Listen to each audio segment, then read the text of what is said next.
is no passion, there is no vision, there is no aggression, there is no fucking mindset in this football club. Nothing is there. What the hell is there in this football?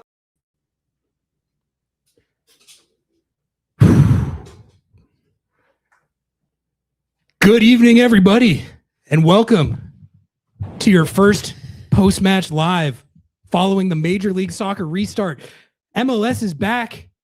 The Seattle Sounders are back, and they just got absolutely smoked 5-1 by the Portland Timbies at home at Lumen Field in front of 35,000. Was that the worst L in Seattle Sounders history? Was that the worst performance in Seattle Sounders history? We're going to talk about that and a lot more. We'll be taking your calls later, and I'm sure that is going to be very calm and normal discourse. Noah, what's up, man? I don't even know how to intro this. How are you feeling right now? I'm not feeling good.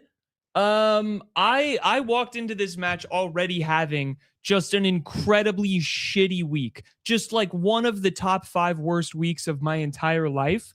I thought, you know what? I'm going to let the Seattle Sounders take it from here. You know, Don Garber, he said, we'll take it from here. MLS, we'll take it from here. And you know what they did? They took it from here. They took my money. They took it out of my pocket, threw it in my face, spit in my mouth, slapped me in the face and said, "Oh, you like that? You like that? Why don't you watch the worst game of fucking soccer you've ever seen in your entire life against the team that you absolutely hate? Let's perpetuate every stereotype possible. Let's have Albert Gosnack. Let's have 75-year-old Jordan Morris pretending like he can't play anymore. Oh, and don't worry, maybe he's injured? Maybe he's injured?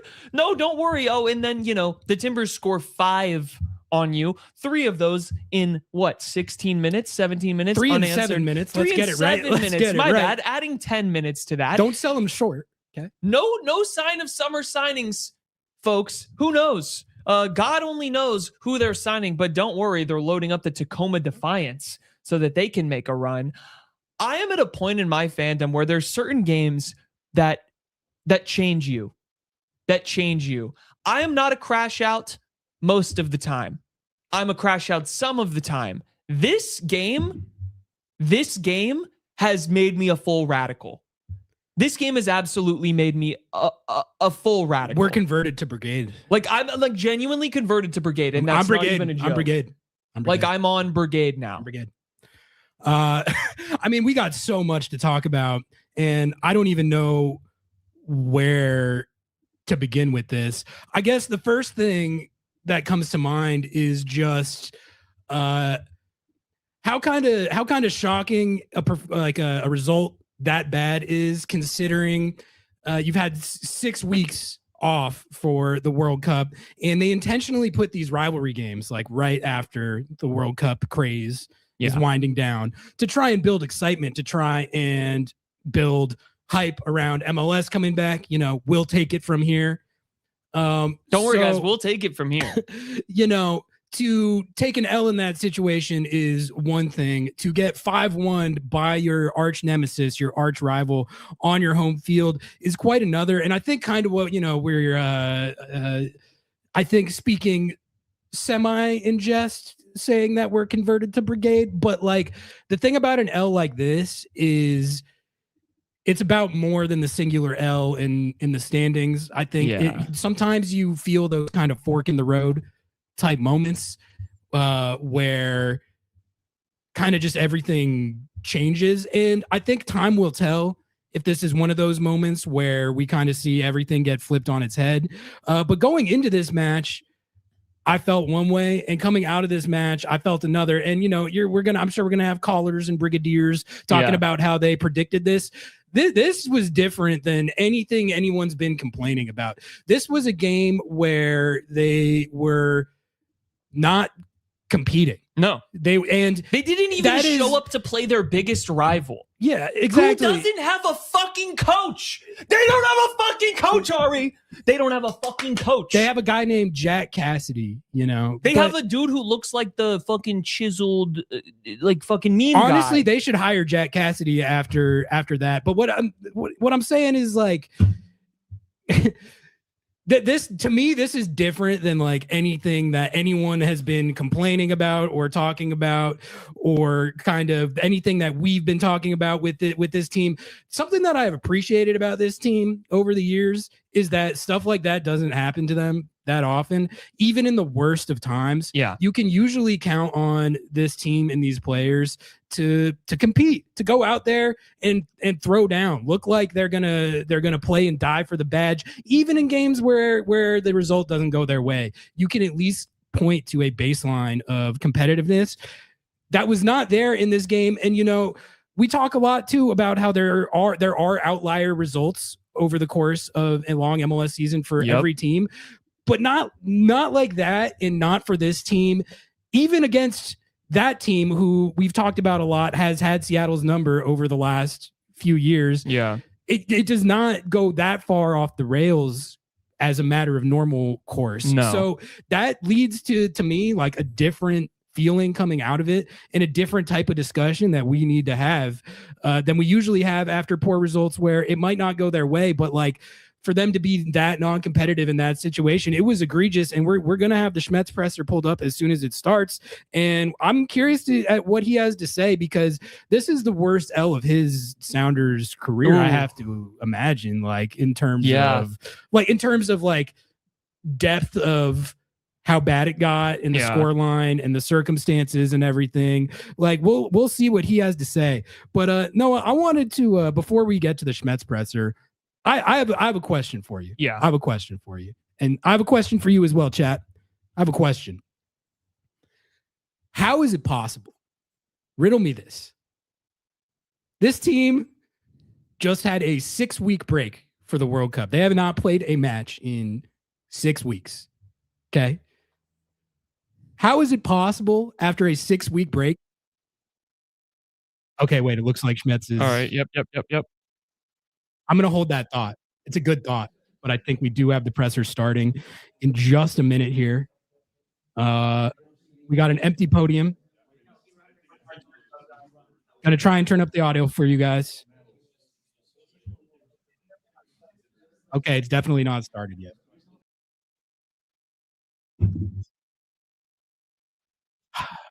All right, I'm going to get back to my take. What was I talking about? Riddle me this, chat. Riddle me this. How is it possible after a 6-week break that you come out of the 6-week break with more injuries than you had before the 6-week break started? How is that possible? I looked at the injury report today. There was more guys on it today than there were before the World Cup break. It was everyone who was already injured plus Christian Roldan, which Christian Roldan injured with the USMNT. Unlucky, stuff happens. But, I was out at Long Acres this week, and I saw everyone asking Schmetz about the injuries, and it's just, how's the starting center back? He tweaked his hamstring again. He's still out. He's not going to play. All right, bet. How's the starting right back? He has a chronic hip issue that we've never known about, actually. So he's going to be out for the foreseeable future. Okay. How about the DP number 10? Button for us. The mic should be coming around from Tim here. Jeremiah, are you going to lead us off? Go for it, please. Well, Brian, I guess what can you just say about that performance? Not good enough. Not near, not even close to the standard that we set at the club. A night where you're going to celebrate 3 legends, 3 big people that are, vital parts of this story of the franchise, 50-year celebration. The grass is perfect. 0 excuses for that performance. Just not good enough. And I'll add on me too. because I got to own that. That's the worst loss we've faced. It's the worst loss of the Timbers ever. And I'm the head coach, so it wears on me too. I guess, did you see any signs that something like this could be, like, were you worried that there was something like this in Never. Not in a million years.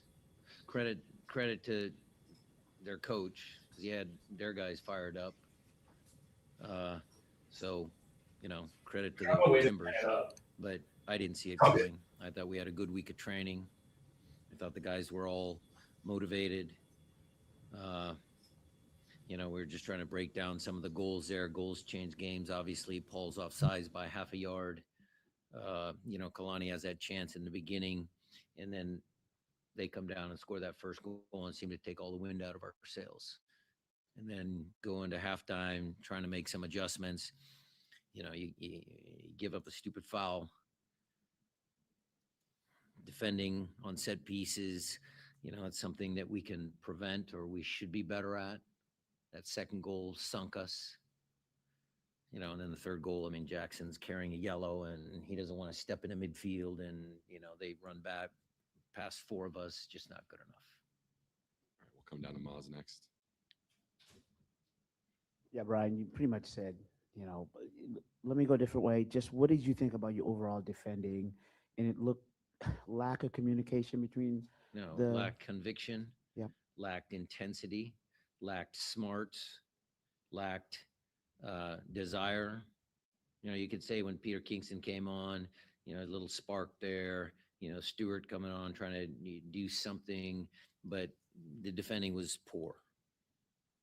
And then, leave it at that. Okay, we're gonna wait for the mic to come around. Next up's Nico Moreno. Reminder for those on Zoom, if you have a question, hit the raise hand function button, please. Nico, go ahead. Brian, just wondering if there's anything specifically that concerns you. You said, the lack of winning duels. You said the transition defense. Is there something specifically that concerns you moving forward? And Jordan Morris, you took him off at halftime. Just wondering if that was health related or tactics. It is health related. He's got a tight quad. We got to take a look at it. That was an injury substitution. As far as am I worried about stuff? To go a little bit with Maz's question. Look, what I'm concerned about is at home, we like to, be on the front foot, press higher up the field, but I got to take a look at, do we have the right players to press higher up the field? Again, that first goal, you look at the way they,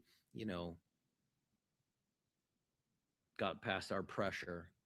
And if we don't have the players, if we don't get the tactics right with the defending and higher up the field, then we're going to have to change that. So I'll take a look at that over the 2 days. Diego. Buenas. Un viejo refrán dice que se aprende más de las derrotas que de los triunfos. ¿Qué lecciones le deja esta derrota? There's an old saying that says that you learn more out of the loss from the winnings. What is the lesson that you're learning from this loss? Well, we'll dissect the tape and we'll make sure we go over all of the areas that we were deficient in tonight and try and correct them before a tough road trip to Austin and Philly.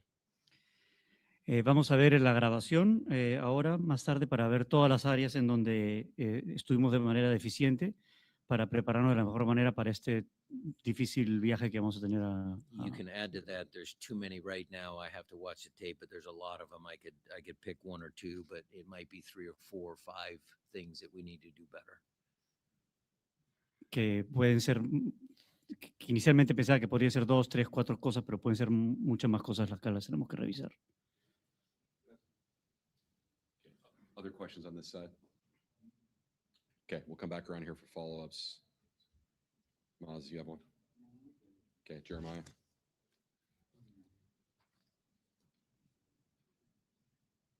Yeah, is there anything, you mentioned the tactics of pressing high up, but is there anything tactically that you feel like you just got wrong in this one?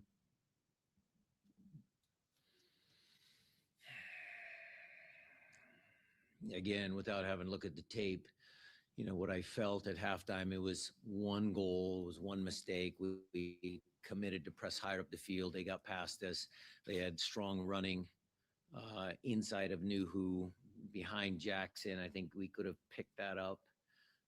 But the problem happened higher up the field. So again, Jeremiah, look, tactically, would I come to a home match against our rival and try and take our foot off the gas or not press high up the field? No, I probably wouldn't do that ever.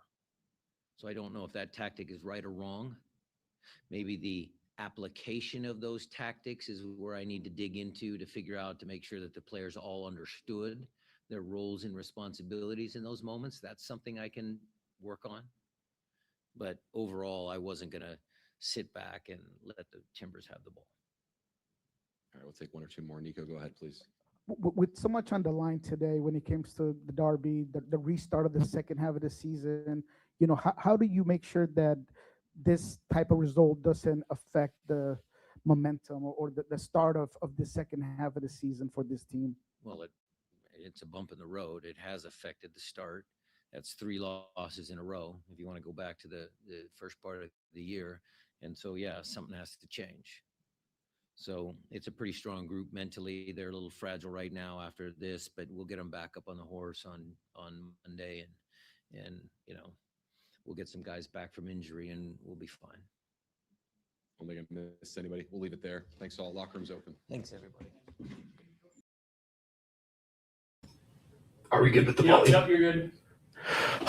There you have it. From a not very happy Brian Schmetzer.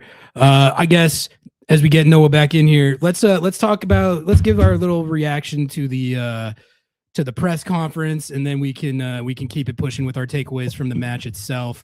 But there was a lot there from Schmetz, but where I want to start, Noah, is what he talked about with energy and intensity. Mhm. Because how often have we talked about over the last few years how when it comes to these Seattle versus Portland derbies, which team seems to always have the edge in those two departments every single time? Yeah. It's the Portland Timbies. Are the Portland Timbies a particularly good soccer team in 2026? No, famously, they're not. They're not. They do you know how many points per game they were averaging coming into this game today? 1 point per game. Not even 1.01. Literally one exactly point per game. They were toiling away, battling with St. Louis City SC for 13th place in the West. So I've heard that's the best place because we have a lot of Timbies fans in chat right now, which is fine.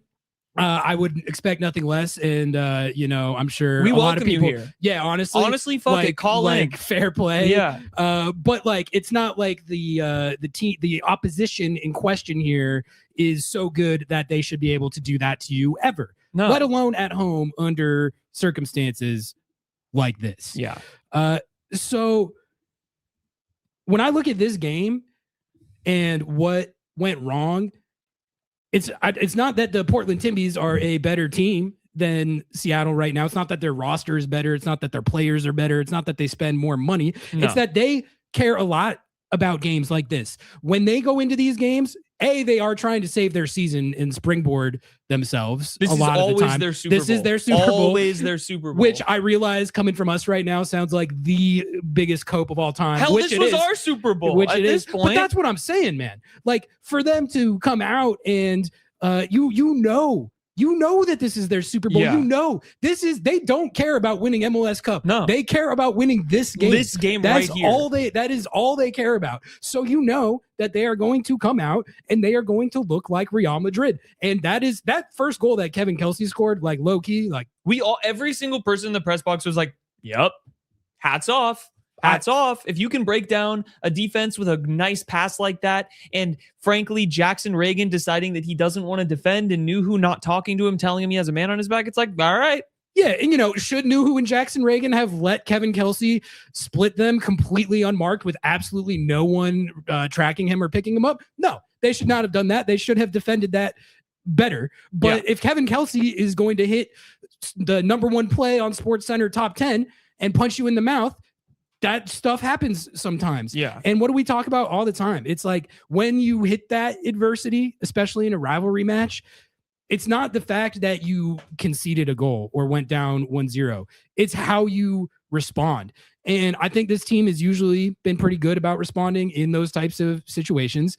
But in these Portland derbies specifically, and in this game, the response was catastrophic. Yeah, there was no response. That's the problem. There was no response. There was a corner kick, Hassani Dotson half-ass goal at the end that, like, in some ways feels more offensive to me. I'm pissed than that he if we scored would that. have just I wanted- been yeah. 5-0 blanked. Yeah. And I want to say something that's also embarrassing to me. It's the fact that all of you are watching and none of you have liked the video. Listen, if you hate us, if you're here for the Portland Timbers shot, There's so many people. Totally fine. I don't care. Just drop us a like or a dislike. I don't even give a shit. Honestly, at this sub point. to the channel, Road to 4K. Road to 4K. Watch the crash out. It's gonna happen. At this point, what do we have to say other than this is a turning point that could turn into an absolute disaster? Yeah, and we're going to talk about that more, but let's talk about the game itself a little bit more and just how badly this went off the rails. Because Before we do that, sorry, Timbo Slice Sounder with 20 bomb. Thank you. Thank you for the 20 bomb. We really appreciate appreciate it. the support in these trying times. That's gonna buy us Something. our hotel room in Portland. Appreciate you, Timbo. Timbo, you better call in later when we're all crashing out. Yes. So Kevin Kelsey scores goddamn #1 goal on SportsCenter top 10. That was a sick goal. Like, honestly, that whole sequence of play and then the header that he hit, incredibly high degree of difficulty. Before we go, I can't even talk about the game yet because Artie, we're not talking about the most important piece of this. Fucking Jordan Morris is injured Well, okay, again. actually, I'm glad you brought that up because Fucking Jordan Morris is injured again. I was soapboxing. Did you see the way that Schmetzer reacted to that? He went, I mean, I think that's what we all did. So God, we're so back, dude. We're so back. We're so back. Yeah, it's a injury again. An injury substitution, but the thing is, it could have been performance based. Yeah, that's why you had to ask that the question. Worst part. He came out He with had 5 touches. He had 5 touches on the ball. He had a fucking re-aggravated injury off 5 touches on the ball. So, okay, I want to, I'm glad you brought us back to this because I was soapboxing on this right before the presser and just, pontificating on how it's possible that you have a longer injury report coming off a 6-week break than you had going into the 6-week break. Yeah. And, there's people in chat already saying, don't make the injury excuses. I want to clarify this right now. There's no excuse. There is no excuse at all, Yeah. even with the injuries taken into account. I just think it's remarkable that they somehow ended up with a longer injury report coming out of the 6-week break than going into it. And also, it's not an excuse, but it doesn't help the situation. No. And why is that? How is that possible? No. How is that possible? Oh, but don't worry, Ari. Pedro de la Vega has no timeline for return. I'm so glad that our designated player striker is permanently injured and can't go longer than 60 minutes. Our designated player that hasn't played in 4 fucking years, it's about his contract's about to expire without him playing an entire full season, can't play, and we have no idea when he's going to come back. And Albert Rusnak, Brigade coach, where was he tonight? I'm not sure that I have ever. I don't know. Should we just knock out a little bit of that discourse? Yeah, real I think we quick? should. Because there's going to be a lot of victory lapping on that. I'm sure Brigade is having a field day right now. But like everyone was awful. Everyone was awful. Kalani maybe was the only somewhat okay saving grace. And I mean, I thought if you're on the field for a 5-1, you might as well just take I thought Rothrock had some moments in the first half. His dive was really good. Do you want to talk about the dive real Let's quick? talk about the dive. So he tried to draw a penalty at the end, which I can respect, but it was a blatant dive while he was on a yellow card, so it got VAR'd off correctly. But dude, like he should have been sent off. He should have been sent off. Like it's actually like Paul Rothrock should have been sent off. Like, are we missing something? Like that's simulation. No, it was absolutely simulation. And I think the ref bailed him out by saying the foul was outside the box. I didn't think there was a foul at all. I think the replay that I saw pretty clearly showed that there was no contact at all. So I think he got bailed out there. Yeah. And would I care even if he did get sent off right there? Only insofar as he would be suspended for the next game. But like, At that What's point, it's it like, matter? dude, I'm sorry. What's it matter? Yeah, like that was not even. And like, we're Giani saying the ref is helping us trying to save face. Absolutely, like absolutely. That if it's was a tie game or something, he probably gets sent off. Yeah. But because the Sounders were losing by 4 goals at that point, he was like, screw it, I'll let him stay on. That's how bad it was. It's egregious. That's how bad it was. It was egregious. It's And it egregious. was I think Paul Rothrock would probably admit that if you gave him the truth serum, he would probably admit that he dove there. I mean, it was obvious. I mean, that's like, sure. I mean, that's neither here nor there, but that was just a funny little, they got a penalty kick. There you go. Yeah, At least and you there's a watch the dignity goal. And then replay. you're like, that shouldn't be. That's a dive. That's a dive. That's a dive. So there was that. Where were we? We were talking about the injuries. Well, I was just Jordan saying Morris, that, like, yeah. what's the point of, like, we don't even have a team anymore. Like, you said it the best.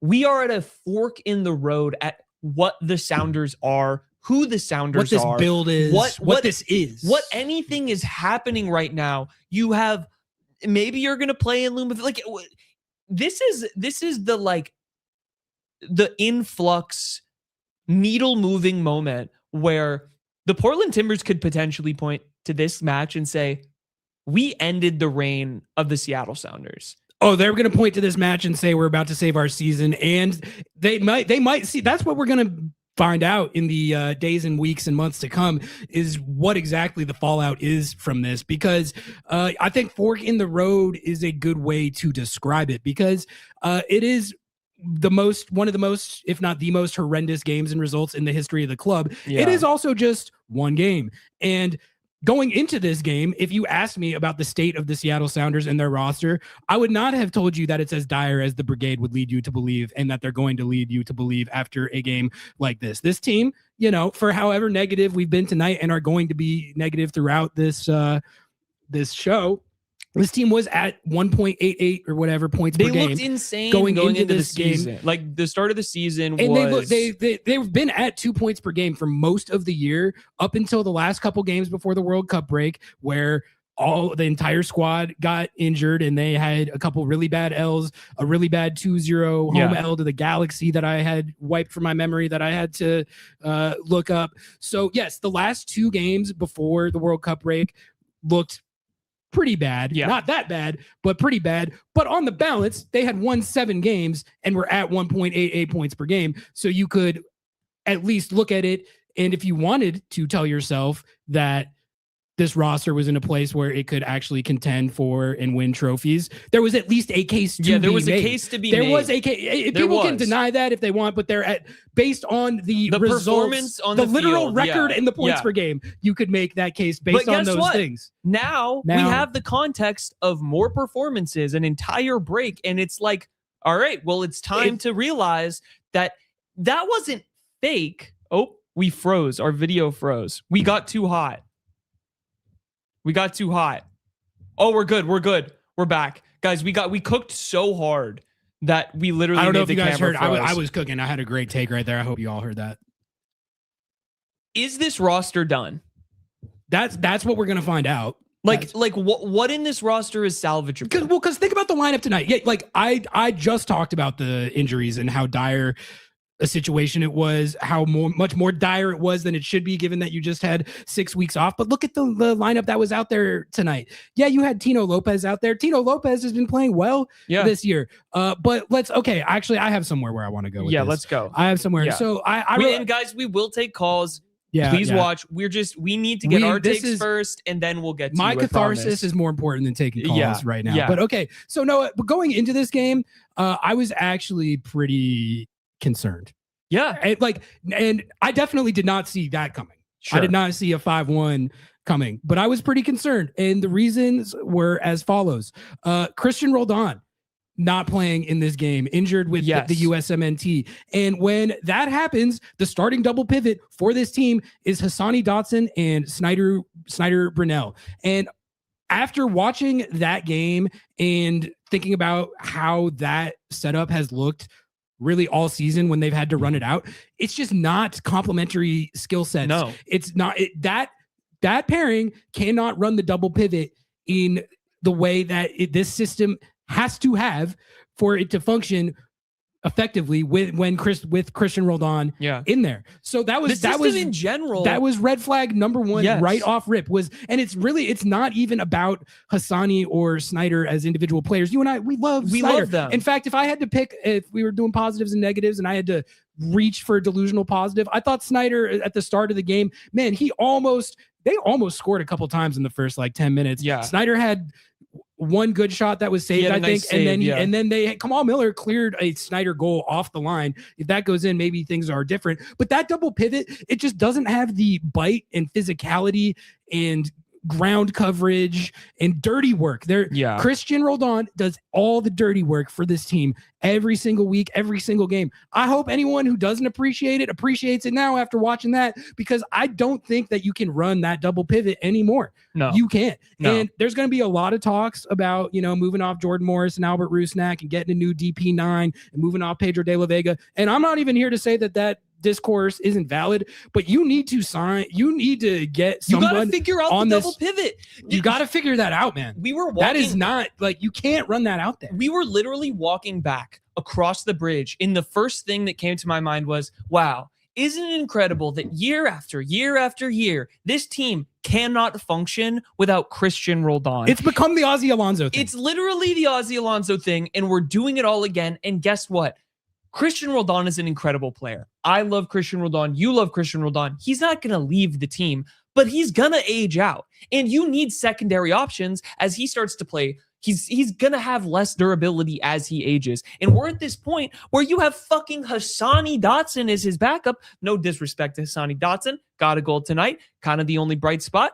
But still. That has been a bust, though. It's been a bust.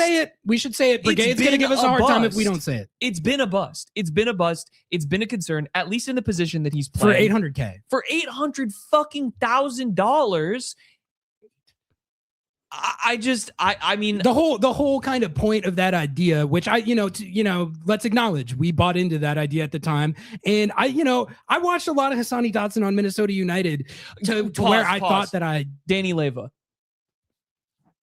How does Danny Leyva change this result? Does he change it at all? See, I don't think so, because that's not the skill set that I'm talking about of like fair. Ground coverage and dirty work. You have to set up your formation much differently. And like, honestly, a guy on this roster who did and could have filled that role in a more like-for-like way to Christian was João Paulo. But without him, if Hassani Dotson doesn't have that skill set, which he's not really providing, then you have no double pivot in the way that you need for Schmetzer ball to function. And I think at this point, after seeing how far that went off the rails, they literally can't run that double pivot again. And then it's like, well, what do you run? No. Who do you have that has that skill set? Nobody. So this roster has to get that. Otherwise, you are just fundamentally in a situation where when Christian's out, you are chalked. And that might sound dramatic, but look what just happened. Yep. They shipped 5 goals. They let the 1.0 points per game Portland Timbies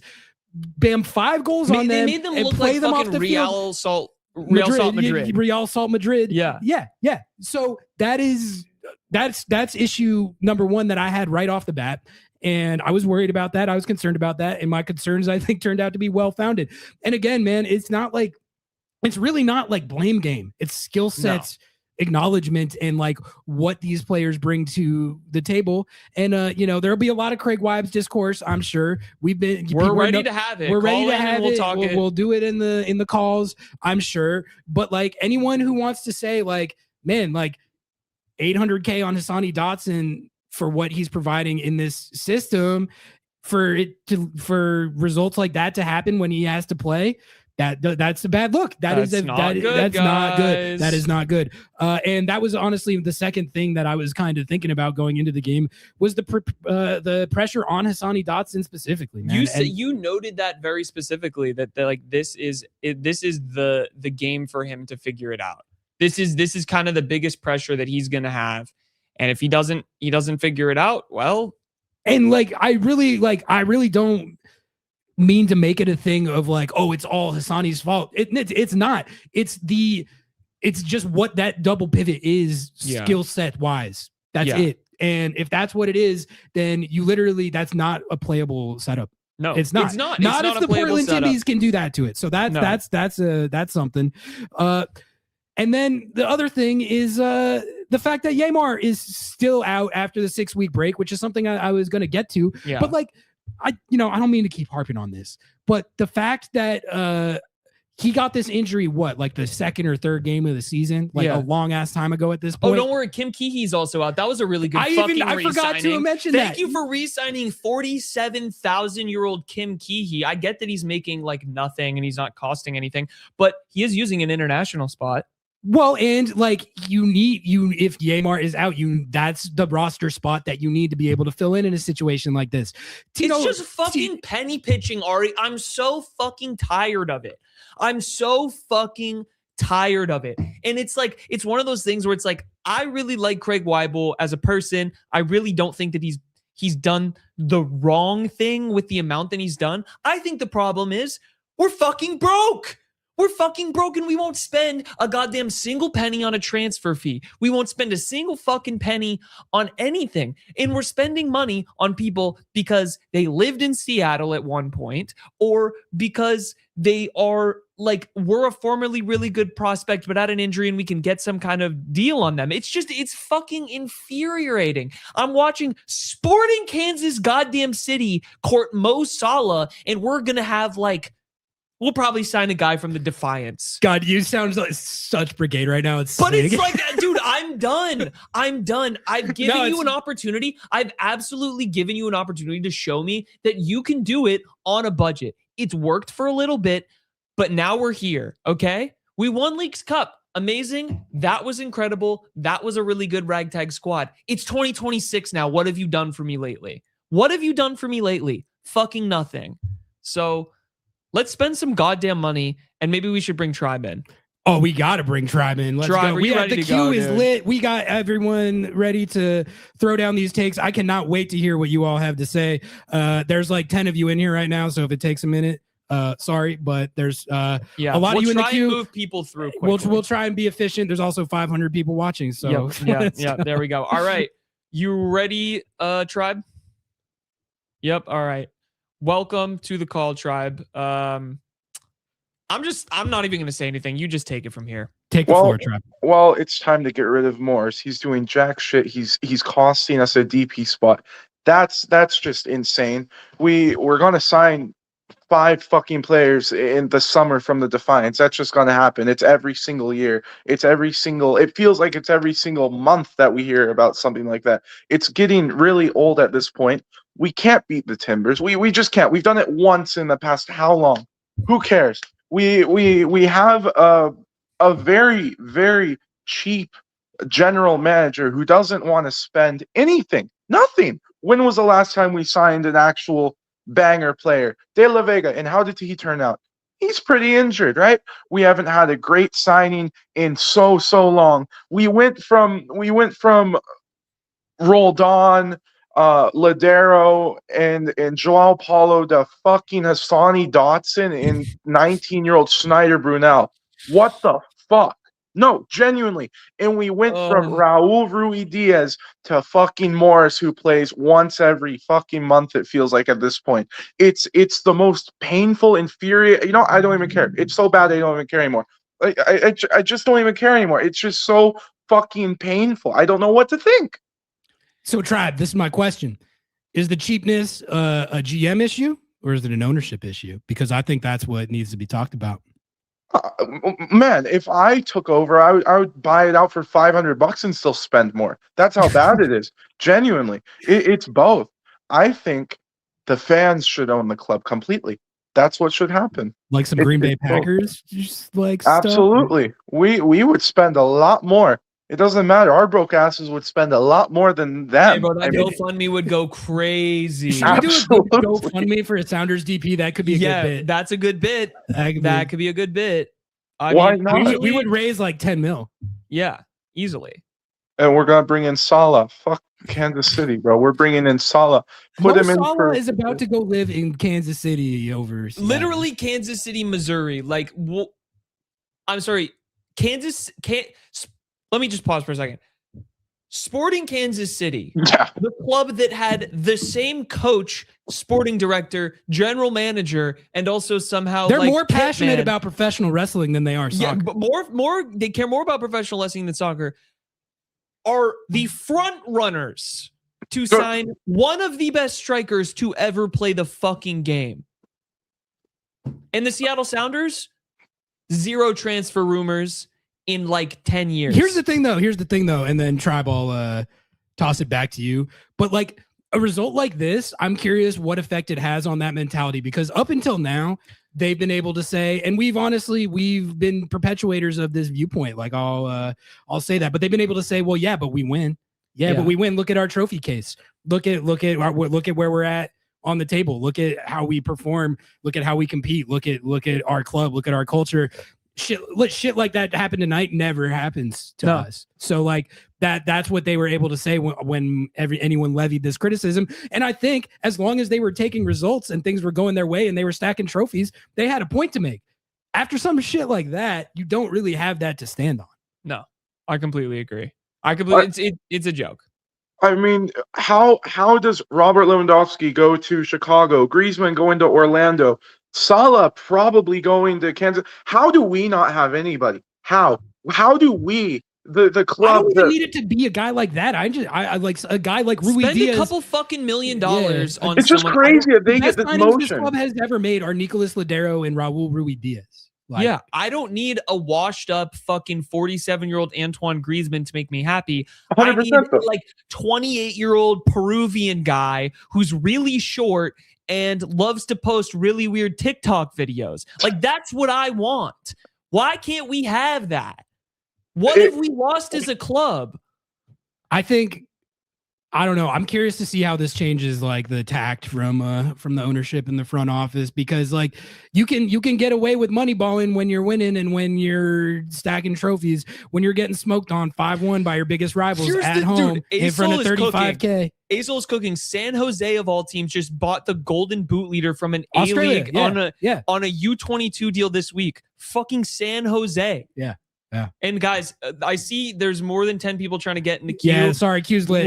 We are poor.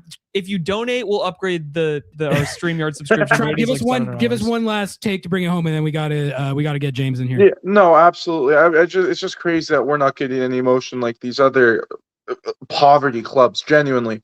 Last thing I'll say: ownership has to change. Management has to change.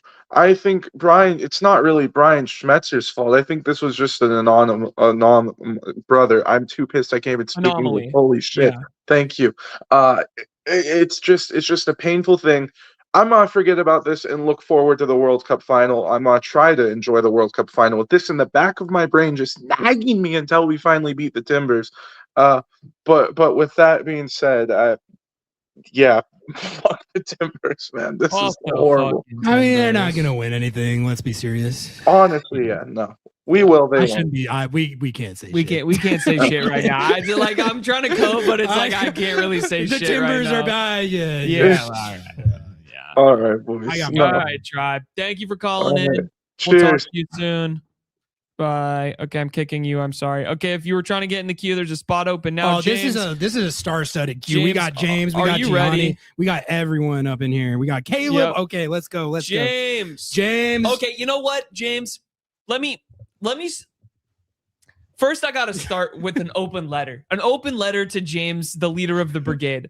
You know, I was wrong. Maybe I was right at some point.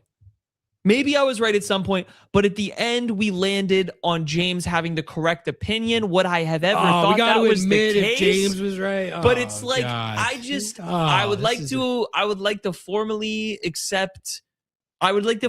have my application into the brigade. I'm handing it in, and I would like to know if I'm approved to be entered in. It is gratefully accepted, Noah, and you will hold a place of pride amongst us until we win a game and you change your mind and you're feeling enthusiastic again. And I'm glad that you know exactly how I am. The first win over the Colorado Rapids, we're going to be right back on to screw the brigade. I may have seen a few episodes of your show. Yeah, just a few, yeah. Yeah. So Ari, you asked at the beginning if this was the worst Sounders L ever. I don't know if it's the worst ever, but it was the worst I can recall since the 3-0 loss to Sporting Kansas City in 2016. That got Ziggy fired. Which in some ways was worse because clearly nobody cared, and I think the people cared in this game. They just played very badly. Well, also, but because I've seen a couple people already make that comparison. That 2016 team was in way worse shape than this team. Yeah, that team was like at 1 point per game. This team was at 1.8 going in. So I think it is a little different in that way. But yeah, yes, continue. Yeah, well, I mean, the point I wanted to make was that game was a turning point. Siggy was fired, and Ladero was brought in. So you can always turn things around in MLS. The regular season does not, you don't have to win every game to get in the playoffs and go on a hot run. But we need to look at this as a new Sporting Kansas City 3-0. I don't think Brian should be fired. I am a little worried the message is getting stale, but I have no confidence that Hanauer can replace him. It's got to be Craig Weibel. You know, I know you guys always ask, you know, is it the money? Is it the general manager? Part of the reason that he does not have money is his own incompetence. Okay. If I was an owner of a soccer team and I gave a guy $7 million and he signs a guy who has a reconstructed knee and comes in with an injury and he never plays, I'm not going to be anxious to give him another $7 million. Fair enough. And on top of that, why did we only get $3 million for Obed Vargas? Because Craig Weibel botched his contract and didn't lock him down. So the money problems are real. And at some point, we need to talk about whether Hanauer is fit to lead this club, either in terms of competence or finances. But anybody can do what Craig Weibel does. You can do it. I can do it. Anybody control the MLS free agent list. Anybody can wait until somebody's shopping Petkovic or Jesus or Areola around. It's not hard. Literally anybody can do this. So he's got to go. There's no urgency when you listen to his latest press conference. He's still talking about how, oh, you know, I want somebody who can come in and affect the team right now. He's been saying that for years. What if he'd done? I talked to him. What if he'd gotten a U22 2 years ago? Then that guy would be ready to make a difference, like the 2 U22s who just scored against us for Portland. Yeah, I literally just I was on that presser, right? I asked him the question because he started the conversation by saying, sorry guys, I'm literally making a thumbnail while I do this because this is the life of Noah. But I literally asked him because I was like, he had said, you know, MLS needs to do more to like bring in talent and we need to like build up this league to be like a top 5 league. And I wanted to ask him directly because it was such a funny like response. I said, so how do the Sounders directly relate? Like, how do the Sounders specifically help with that goal? And he was like, well, you know, our style of play and we're such a big club and blah, blah, blah. But he never said making signings or pushing the needle on all of those kind of things. So it's very clear to me that that's just like not even a thought in their minds. Like they think that their job is done in terms of building up the allure of the Sounders in MLS. It's now academy and, you know, like pushing people forward. We don't need that top end signing. We can sustain ourselves. Yeah. Well, they're clearly wrong because, you know, they need new DPs. I mean, you know how I feel about Rusnak. It was a bad game. I don't think he's even a good player at this point. The argument used to be, is he a DP? Then is he a good fit for a Schmetzer system? And now it's just, is he any good? And I don't think the answer, but being a bad player is one thing. Jordan Morris can't play anymore. If he was taken off for an injury, he can't play because of injury. And if he was taken off for performance, I was sad watching him play. I watched him get the ball and try to run, and he just doesn't have it anymore. Oh man, when he and Diego Chara were in the foot race, dude, I was like, it's 2016 again. What is happening? And Diego Chara beat him. Chara beat him. He just doesn't have it anymore. And I would hope that, you know, this club's done a lot for him. Obviously, it's given him opportunities. It's paid him a lot of money. It allowed him to do the Swansea loan when that was very much not in our financial interest. and ended up being a complete disaster with the ACL tear. The club's given a lot to him. I think it would be admirable if he would take a lower buyout, because I don't think that we have it would probably cost $3 million to buy him out based on his contract. I don't think we have that. I think it would be admirable if he just said, I'm just a detriment to the club at this point, the club that I grew up in, the club that I love, the city that I love. And I need to make something happen here, because it's he just doesn't have it anymore. And I love Jordan, and it pains me to say that. We know we you love do. Jordan. Yeah, we know you do. I think the hardest part of the Jordan Morris situation is like he's the club's top goal scorer. He is someone who has contributed to a ton of winning and a lot of trophies. That's the point that I don't know. I feel like I might need to do a whole like podcast on that topic at one juncture or another. But that was tough to watch tonight. That was tough to watch him coming out with the ice pack on the quad, and it's just like, dude, like it just feels kind of inevitable, Yeah. So anyway, James, give us one more spiel, and then we got to get Giani in here. I'll give you two quick ones. One, Portland did not have a good record, but they spent a lot of time investing in young talent, so that once you got the bum manager out of there, they could come out and thrive. We should have done that years ago. The best time to do that was 2-3 years ago. The second best time is now. And the last thing I'll say is there have been a lot of people in the Sounders media, and I'm not referring to you guys, totally not, who have done a lot of legwork for Hannah. Yeah, you can cook us too. I'm not talking we're about here you, for but it. there are a lot of people who parroted Hanauer's talking points that spending doesn't matter in MLS. There have been people who said, "Oh, Morris, he's a real DP. Craig Weibel is cooking. You just have bad taste." You will need to own some of this too.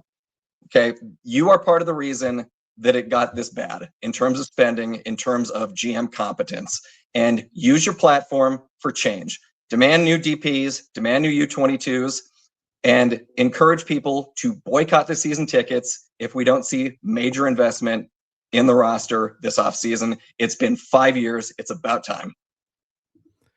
James, absolute fire. Great call, brother. We appreciate you. Thank you for having me. Yeah, Have a great evening. We'll get you on the next one. Bye, James. All right. I mean, dude, James was cooking.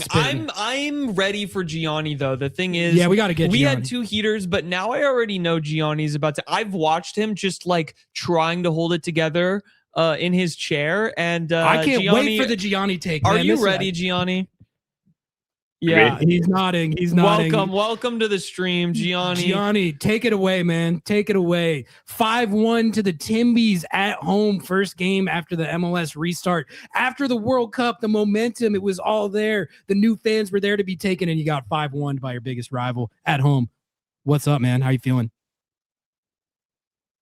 Brother, how am I supposed to be feeling right now? Like, I feel exactly how you think I feel right now. I mean, that was some absolute fucking dog shit that we laid out there. It was impressive, honestly. My puppy couldn't have done better, honestly. Yeah. Just shit literally all over the bed. Yeah. Where's your mindset at? Like, do you think that are you feeling like this is a fork in the road like we've been talking about, or are you coping? Like, what's going on? No, this has to be a turning point. We went into this break on a 2-game losing streak that was pretty horrendous. Like, I don't remember if everyone else remembers, because that seems like a lifetime ago. Those games weren't good. And we said, going into this break, it's going to be fine, because we're going to get a break. We're going to get healthy. Yeah. We're going to come back. We're going to play the Timbers. It's going to be this turning point in the season for us. I know that we've been doing well, but we were actually on a downward slope already. Yeah. And we said, we're going to use this as a bounce back game. Yes. What part of tonight felt like a bounce back is my question, like because we were felt bounced like a back. dead drop. We bounced off the field. Yeah, we bounced that ass out to like Long Acres, where we might as well just play the rest of our games in front of no fans if this is how we're going to I'm not sure if you've seen a bird hit a window before, but it felt like that kind of bounce. No, that's what you like.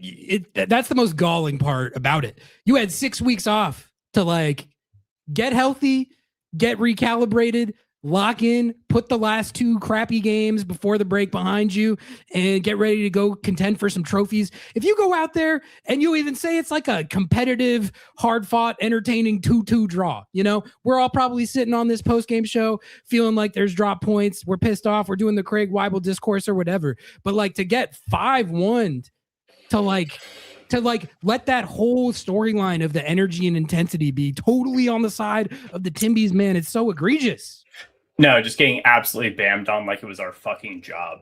Oh, like, 3 goals in 7 minutes. Have you ever seen that?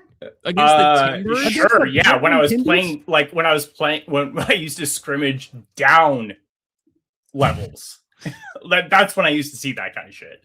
Like, this was actually horrendous. This is not this same pro level soccer, it feels like. I mean, they might as well have walked off the field after halftime.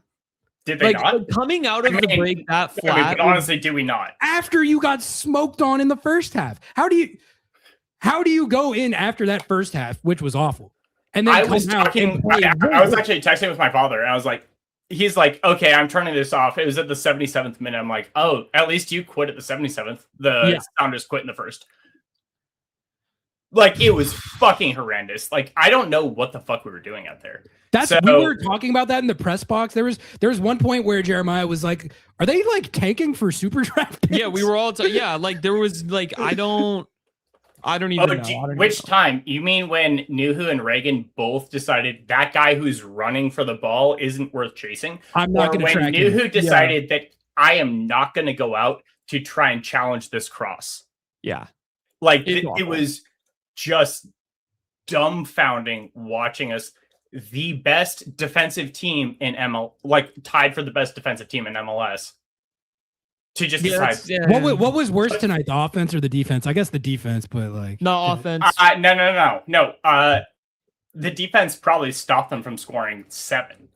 Yeah. The offense didn't score 1. Well, they did score 1. Let's be fair. I'm sorry. Yeah, you're right. Hassani Dawson being did down get 4-0 the consolation and then conceding goal another because they were down 4-0, got a dignity goal at the end, and then still conceded another goal. Yeah.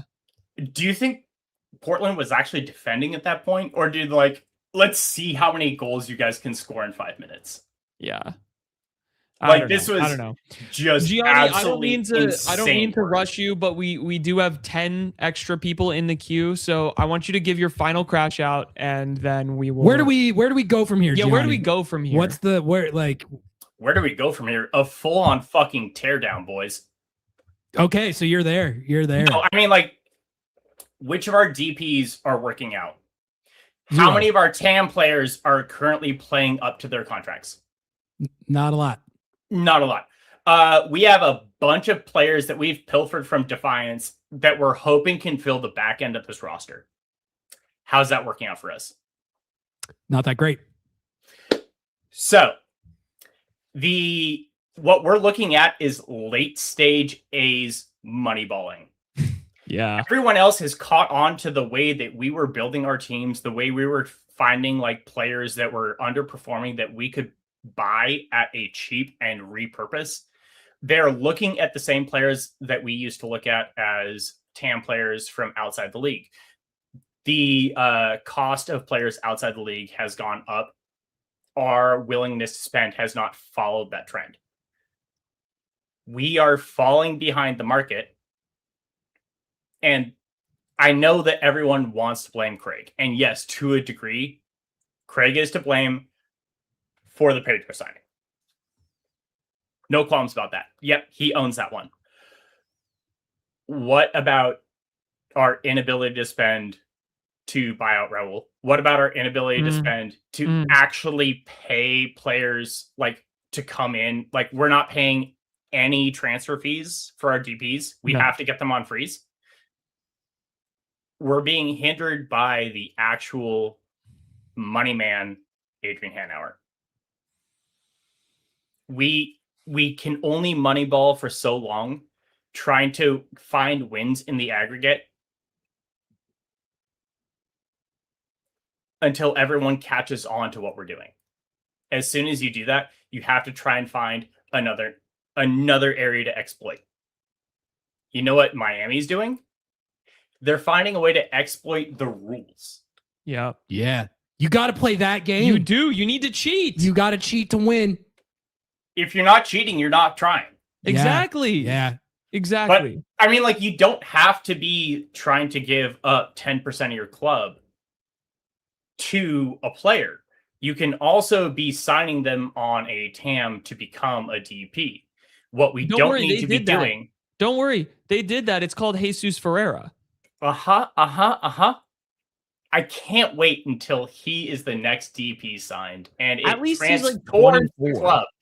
25, whatever. At least he's like 25. I mean, And he plays, man. He's durable. Yeah. No, I mean, don't get me wrong. It's great that he plays. How many goals has he scored? 4? Like 6 or something. 6, Something. 7. Are we talking all forever? Like 4? I don't know. I get your point. No, I mean, like, yes, I get. I would that argue he's more a facilitator, but yeah. he is. I get. What was he signed as? Well, what do you mean, like position wise? He was signed to be our striker, right? He was signed to be he was signed as a 9 because he wears the number 9. He wears the number 9. No, he was believed to be the next up and coming striker for this team. That is not only an indictment on our ability to honestly like find attacking talent, because we didn't realize what he actually was when we bought him. But also we decided, you know, that escalator thing that we did with Jordan, I bet that's going to work again in our favor. Absolutely. Well, Giani, good stuff, man. It's trying times out here, but we appreciate you tapping in. And one more take. One last thing. Yeah. I think the message might have gone a little stale from Brian. I mean, I don't know if you guys watched that hype video and got the same viewpoint I did out of it, but it honestly seemed like a bunch of the players, when they said, "Oh yeah, Portland, what's good about them?" just like jokingly, "Oh yeah, nothing's bad about Portland. Nothing's bad about Portland." They do not give a flying fuck about this rivalry. It's hard to argue that right now. I know that Schmetzer hates Portland. It does not seem like this team actually fucking cares about this rivalry at all. And I get that some of these players are from Seattle. It does not seem like they actually fucking cared that this game should have been one of the most important games of the season. Coming back off the World Cup, straight back into Seattle after, like, I know that we didn't know that US was going to play here. There was a lot of momentum in the city going for soccer. Yep. Yeah, that's how much of that. How much of that do you think is left right now? That was a packed stadium, by the way. Who sure it was. At the 60-second minute, we're walking out. Joke. Absolute joke. This was not supposed to be empty tonight. The Sounders did this to me. What a way to end it, Giani. We love you, Giani. We'll catch you on the next one, brother. Godspeed. Cheers. All right. I'm kicking him. Kick Giani. All right, we got an extra spot open. Someone get in there. That we know that a bunch of people are trying to get in the stew right now. It's open again. There's only 10 people at a time. Hit those super chats. Right. We'll buy more space. Jesus, you are up next. He's got the thumb up. All right, I'm getting Jesus on here. Whoa, Jesus. hello, guys. What is up, man? I'm going to be listening while I'm in the bathroom. Don't you worry. All right. Talk to me, brother. That has to be 5-1 to the Timbies. worst. What do you think? How are you feeling? I have never felt this disappointed and sad since I think when the Seahawks lost to the Steelers back in 2022 or 2023. This like felt last like year. That shit. This felt like that shit. Yeah. And then just like as soon as I saw the hype video when it's what's good about Portland, I knew they did not give an absolute fuck about the rivalry. And honestly, Like, it just gave me a sense of deja vu from like 2016. Mind you, I've been a fan of this team since 2009, and I have never felt more disappointed and ever. And I was even thinking in my head, like, where are the signings? Where's the Loderos? Where's the Obafemi Martinez? Where are all of them at? Like, this club, why do you think that is about, like, why the team can't seem to get up for this rivalry? Because I can't like fathom that in my mind. Like, you know, I don't play in these games, but like even going to the stadium today, I was like juiced. Seattle, Portland, the history, the rivalry. I wrote about it all week. I was interviewing people, and then like for them to just not be locked like that, I can't square that in my mind how you could not be up for a game like this. Honestly, I don't know. I feel like the Seahawks and 49ers rivalry, the Seahawks have more hatred than the Sounders have hatred for Portland. And mind you, Portland loves to talk a lot of shit. And I've been to Portland for the airport. Mind you, that airport sucks. It's a beautiful airport. The only good thing beautiful about Portland is their damn airport, but their team sucks. Well, yeah, their team is not good, but they're always up for the Seattle games. You have to give them that. Like they are never going to come into a Seattle game with the type of mindset mentality that Seattle came into that game tonight. Never. You will never see that. Doesn't even matter who's coaching it. It's just implicit in them. It's in their DNA. How is that not in Seattle's DNA? I don't know. Honestly, that new coach, like Phil Neville, I'm a United fan. And I'm sorry to say this, Phil Neville hold that team back dearly, really bad. I went to last year's derby. It was in October in Seattle. Pedro de la Vega scoring in the 16th minute. And it was a really fun game. And just not seeing him play, seeing him just injured. The whole roster at this point is just like, they're just aging. It reminds me when Russell Wilson had to carry that aging roster in 2021 before he got shipped to Denver. Yeah, I think that's a good point, man. Well, Jesus, I mean, what do you think? Where do we go from here? Like, what's the path forward? Like, do you have to blow it up like Giani was saying, or give us one last take on how you're feeling going forward before we got to get Caleb in here next. Honestly, I don't know what's next for this team. I really, really miss going to Seattle. Couldn't go to any World Cup games, but the thing is just blow it up. It's the same stuff. Everybody on the team's past their prime. We need new stars up. Like, honestly, we need new stars up. We have the same stars. Just seeing Jordan Morris out there, and I'm a Jordan Morris fan, and seeing him just play like that hurt. It was one of the most like sad parts of being a Jordan Morris fan. And I have his Funko Pop up there, and it sucked. And honestly, his Funko Pop might be playing better than him right now. Yeah. I could put in the Funko Pop and you could still bag a hat trick. Yeah, bro, exactly. Just toss him out there, set him on the 18-yard box and see what we can do. Start passing in the Jordan Morris Funko Pop, bro. Yeah. Might as well go play some FIFA right now and do my best impression of career mode. Yeah, you got to do the blow off some steam thing where you go and you put it on easy mode and you play against the Timbers and then you score like 40 goals against them. That's what I'm doing after this. I'll probably score 15 goals against the Timbers. Might as well. Even as a Barcelona fan, just gonna have to continue to that. But I still love the Sounders and Sounders for life. There we go. Well, Jesus, thank you. We're gonna go and bring on our man Caleb now, but we'll talk to you soon. Great call, Jesus. Right. Appreciate you, man. Thank you. Sir. All right. Let's get Caleb in here. Let's get him in here. Caleb, he has got the De La Vega drum set. He is tapping in. The Sounders just lost 5-1 to the Portland Timbers at Lumen Field. Caleb, take it away, man. What do you think? Well, ladies and gentlemen, as we always keep doing this as a tradition, if you have not yet liked, shared, and subscribed to this video, please do so now and share and get your subscriptions in to QED Coffee, because Monday's show with Nico and Ari is going to be an exquisite one, I can tell. And like the video, share, comment, and subscribe. 727 of you degenerates watching. There better be that many likes on this video. We never do 2 beers in one show, but you know I'm doing 2 beers in one show. Caleb, What do you? I mean, where do you want to start, man? I know you got takes. You just take it wherever you want. Well, I keep saying this, and I'm gonna say this like before I was rudely interrupted by the technical difficulties back when there was a loss at a certain place here in Salt Lake called America First Field. Cook. With the loss of that was already a warning to show that we were not ambitious.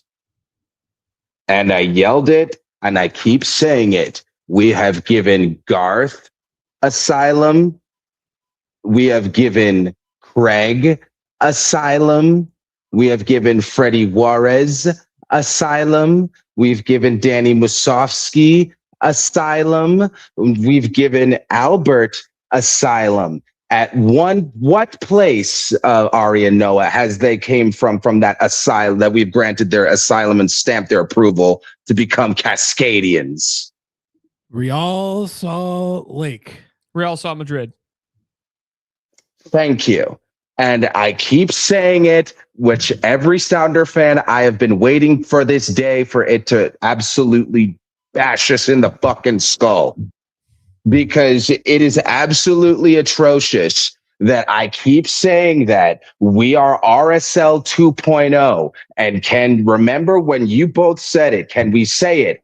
12 years of former RSL general management. Can we say that? 12 years. Shout out to the 12s. Shout out the 12 years of RSL, not general management, but mid management. So may I ask you, gentlemen, how does it feel now to have 12 years of RSL general management infiltrate the treason, the Palpatine of Garth, which I'm being very nice still. I'm being very G-rated, which I can really up it up, but I'm not. I'm just saying, now you see the Palpatine. Will you wheel and will you yield and say that I was right and that you were wrong? Emperor Palpatine, you cooked. Yeah, man, we're getting cooked by James and Caleb, but we deserve it. I've said this, that we have been RSL 2.0, and now I ask you both, how does it feel for this RSL 2.0? Has this showed enough? Are we Seattle Sounders, or are we still RSL 2.0? I mean, I'll say that, there were parts of the RSL era that I did enjoy. They won some trophies off it. They did, yeah. Couple rings. If I'm defending myself, I would point to that. But I mean, you're cooking. You are cooking. I have said this, okay. Yes. You said it. Go ahead. After this game, it's all fair game. It's all fair game. It's all on the plate. It's on. You've dished it up. You've served it to us, and you're like, let me know how it tastes. And so, from my first episode, from when we had that Danny Musovsky 1-0 win against FC Dallas, and I made my personal contact of my first ever appearance on this grand performance stage of a show, that I've said, what you see now is the 5 years of what those former RSL acquisitions was doing here. Absolute cook. You're full screen, Caleb. Keep cooking. I have said that since the first episode I have aired on Lobbing Scorchers. And the fans, yes, I know the fans. I give you fans the greatest achievement of trying to forgive, holding the Seattle emblem of element and integrity that you all have, that I give the grandest praise to. And that's what made me believe in this club since day one. But now it is time to grow up, because this is not enough anymore. We have literally have been this RSL 2.0 shadow. That is why we've won Champions League, because of this RSL 2.0 shadow. That is why we have this so-called the Garth ambition, was because he left. Can we just please move on? I promise you, once we move past this RSL wave, we will thrive in the best way. I promise you, for the children and the children's children and the children's children's children's children's children's children's future, for this goddamn crest of Cascadia that I love. Please, for the democracy and the power that you have in the sport, you have the power to vote this now. It is all on you, Cascadia. I yield my time and back to the platform of Ari and Noah. Like, share, and subscribe. I mean, Cinema, I think that you literally are getting a standing ovation from everyone in the below us here. Wow. Absolute fire as always, Caleb. I mean, I think we can. Yeah, we I can think, get dude, Kenny I in think here you on cooked. that. We let you absolutely full screen there and hit the start of the campaign of the Craig Weibel GM vote. We will continue to follow that. And Caleb, appreciate you, Caleb. You rock, dude. Thank you. Good seeing you, dude. All right. Oh, now we got Kenny in here, man. Honestly, terrible L, incredible call queue. Incredible call queue. We got some more space open now. Jump in the queue if you want to jump in the queue. And we're getting everyone in this. Oh, we're not stopping We this are damn not live stopping. stream until we talk to every We single are person. not Don't stopping you worry. this stream. I don't give a fuck that it's Thursday night. We Who are getting cares? every caller in here. Thursday. Thirsty Let's hit Thursday. these. Let's hit these super chats really quick. We had $5 from Azarada. Thank you so Appreciate much you. for the $5. And we got OPT Athletic Club with the $5. As an Atlanta United fan, I preemptively share y'all's pain. Hang in there. We have Atlanta United fans feeling bad. I can't deal with that, man. I can't deal with Atlanta United giving This comment hurts worse than anything, than the loss. Being like, oh, bro, don't worry. You're with us You're now. with us. You're with us now. And it's an Atlanta United fan. And he's right. And he's right. And he's right. Oh. But And thank he's you for the right. super chat. No. And Hunch with the 10 gifted memberships. Dude, you rock. Thank you, Hunch. I can't We wait love to you, get dude. Hunch in He's here. He's in We the got to queue. get Kenny in here. We gotta Kenny, get you are Kenny in. muted, but make sure you unmute your mic. Unmute and your let's mic, do it. Kenny. What's up, boys? Welcome to the stream. Kenny. Oh my God! Talk to us, brother. What have we done? Talk to us. Look, I gotta eat the crow, man. I was anti-Brigade. I mean, I love the production, but I mean, and Jesus beat me to my take. This feels like, late stage Pete Carrollism, right? The invisible Pog Carrollism. I don't want to like put that on like them and on Schmetzer yet, but like it's vibes. It's, Okay, but Look who's how- Gino in this situation? Is Rusnak. Gino Jordan Morris? Rusnak, Yeah. because, Or Rusnak. because I mean, Russell Wilson is already gone. Nico's already gone. And Then his who's replacement is Jordan? here. Anyway, that's not really important. Oh my gosh, I was happy with Rusnak's production, and people were telling us he's about to fall off of a cliff once the well, penalties people have been dry saying up. he's been or- bad the whole time, which I would still argue, even in spite of tonight, that is not true. But like me saying that holds no water right now. I have But nothing to say. for the team, it's just so inconsistent. It's like, I don't know what they're going to put out next week. We might win 3-0 on the who are we playing? Austin?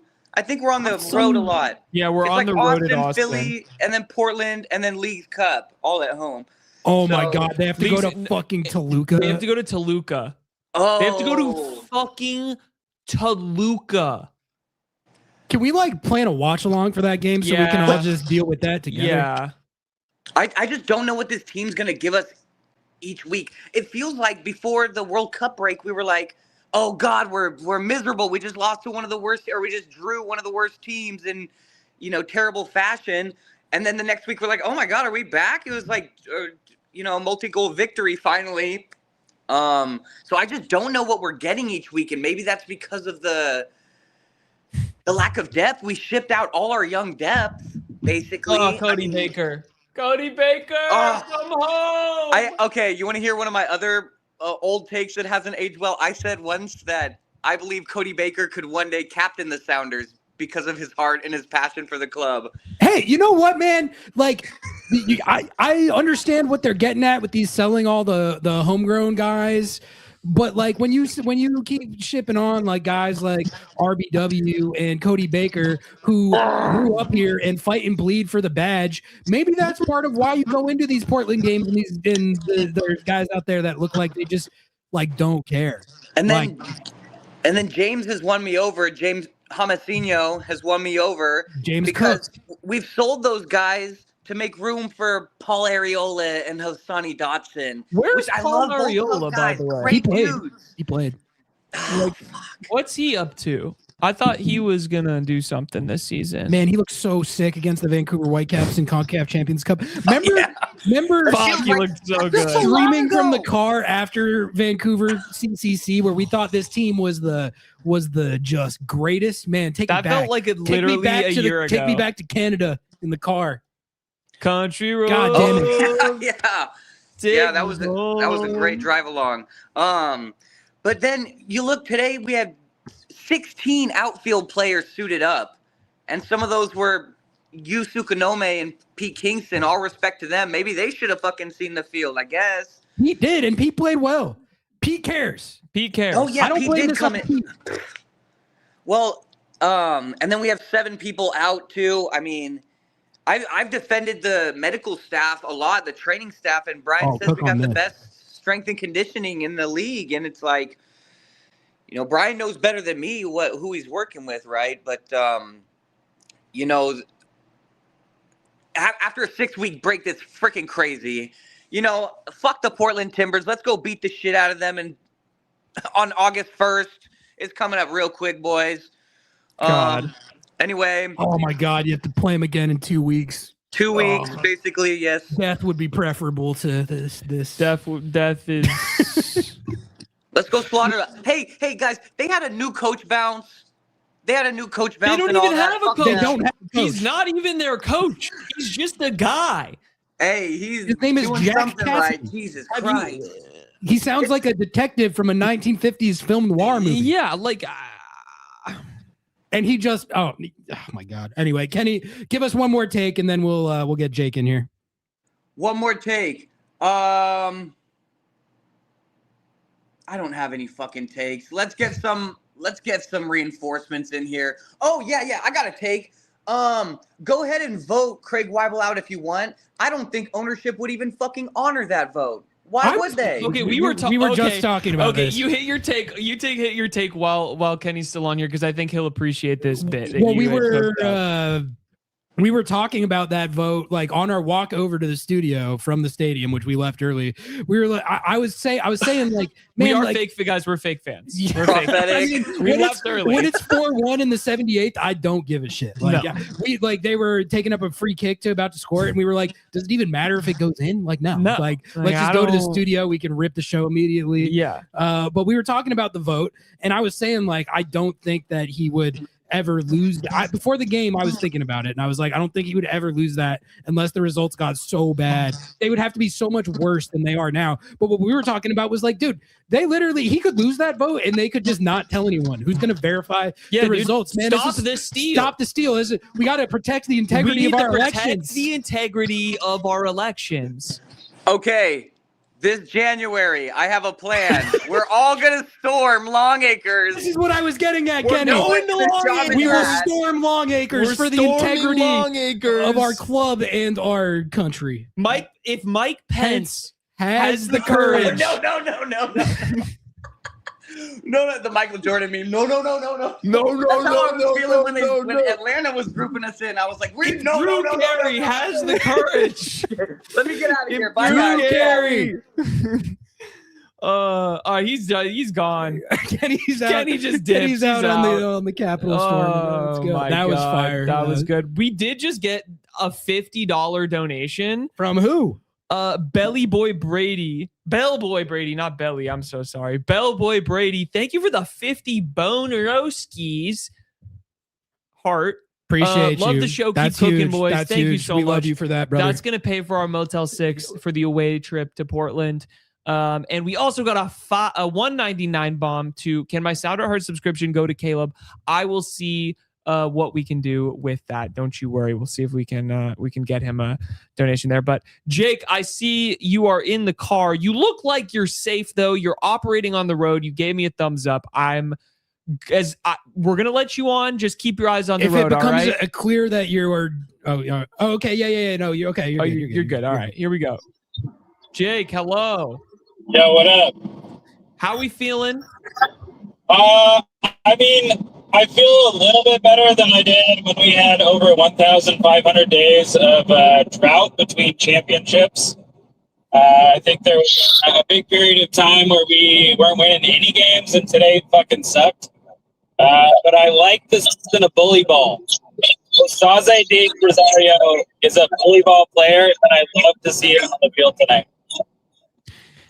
I mean, I was interested, there was a conversation in the press box because about 15 minutes in, Ari was like, yeah, I'm going to need some Moose in this game. Let's see Moose right now. And we kind of went back and forth like, is this a De Rosario game? Is this a Moose game? I don't know. I feel like I don't know. I like Dayro, but it's like it hasn't really hit. So I don't know. The offense was just so bad. It was just so bad. Like I don't even think like bully ball would have. I mean, Osaze was out there at the end. Like he and Moose were. I don't even know. I like to what end? Just keep cooking. I'm just shut up. Yeah. I'm just trying to look for some positives because there was few and far between. I'm pulling up our biggest drought in all of our club history as like the low point compared to tonight. So bully ball with Osaze, a high point.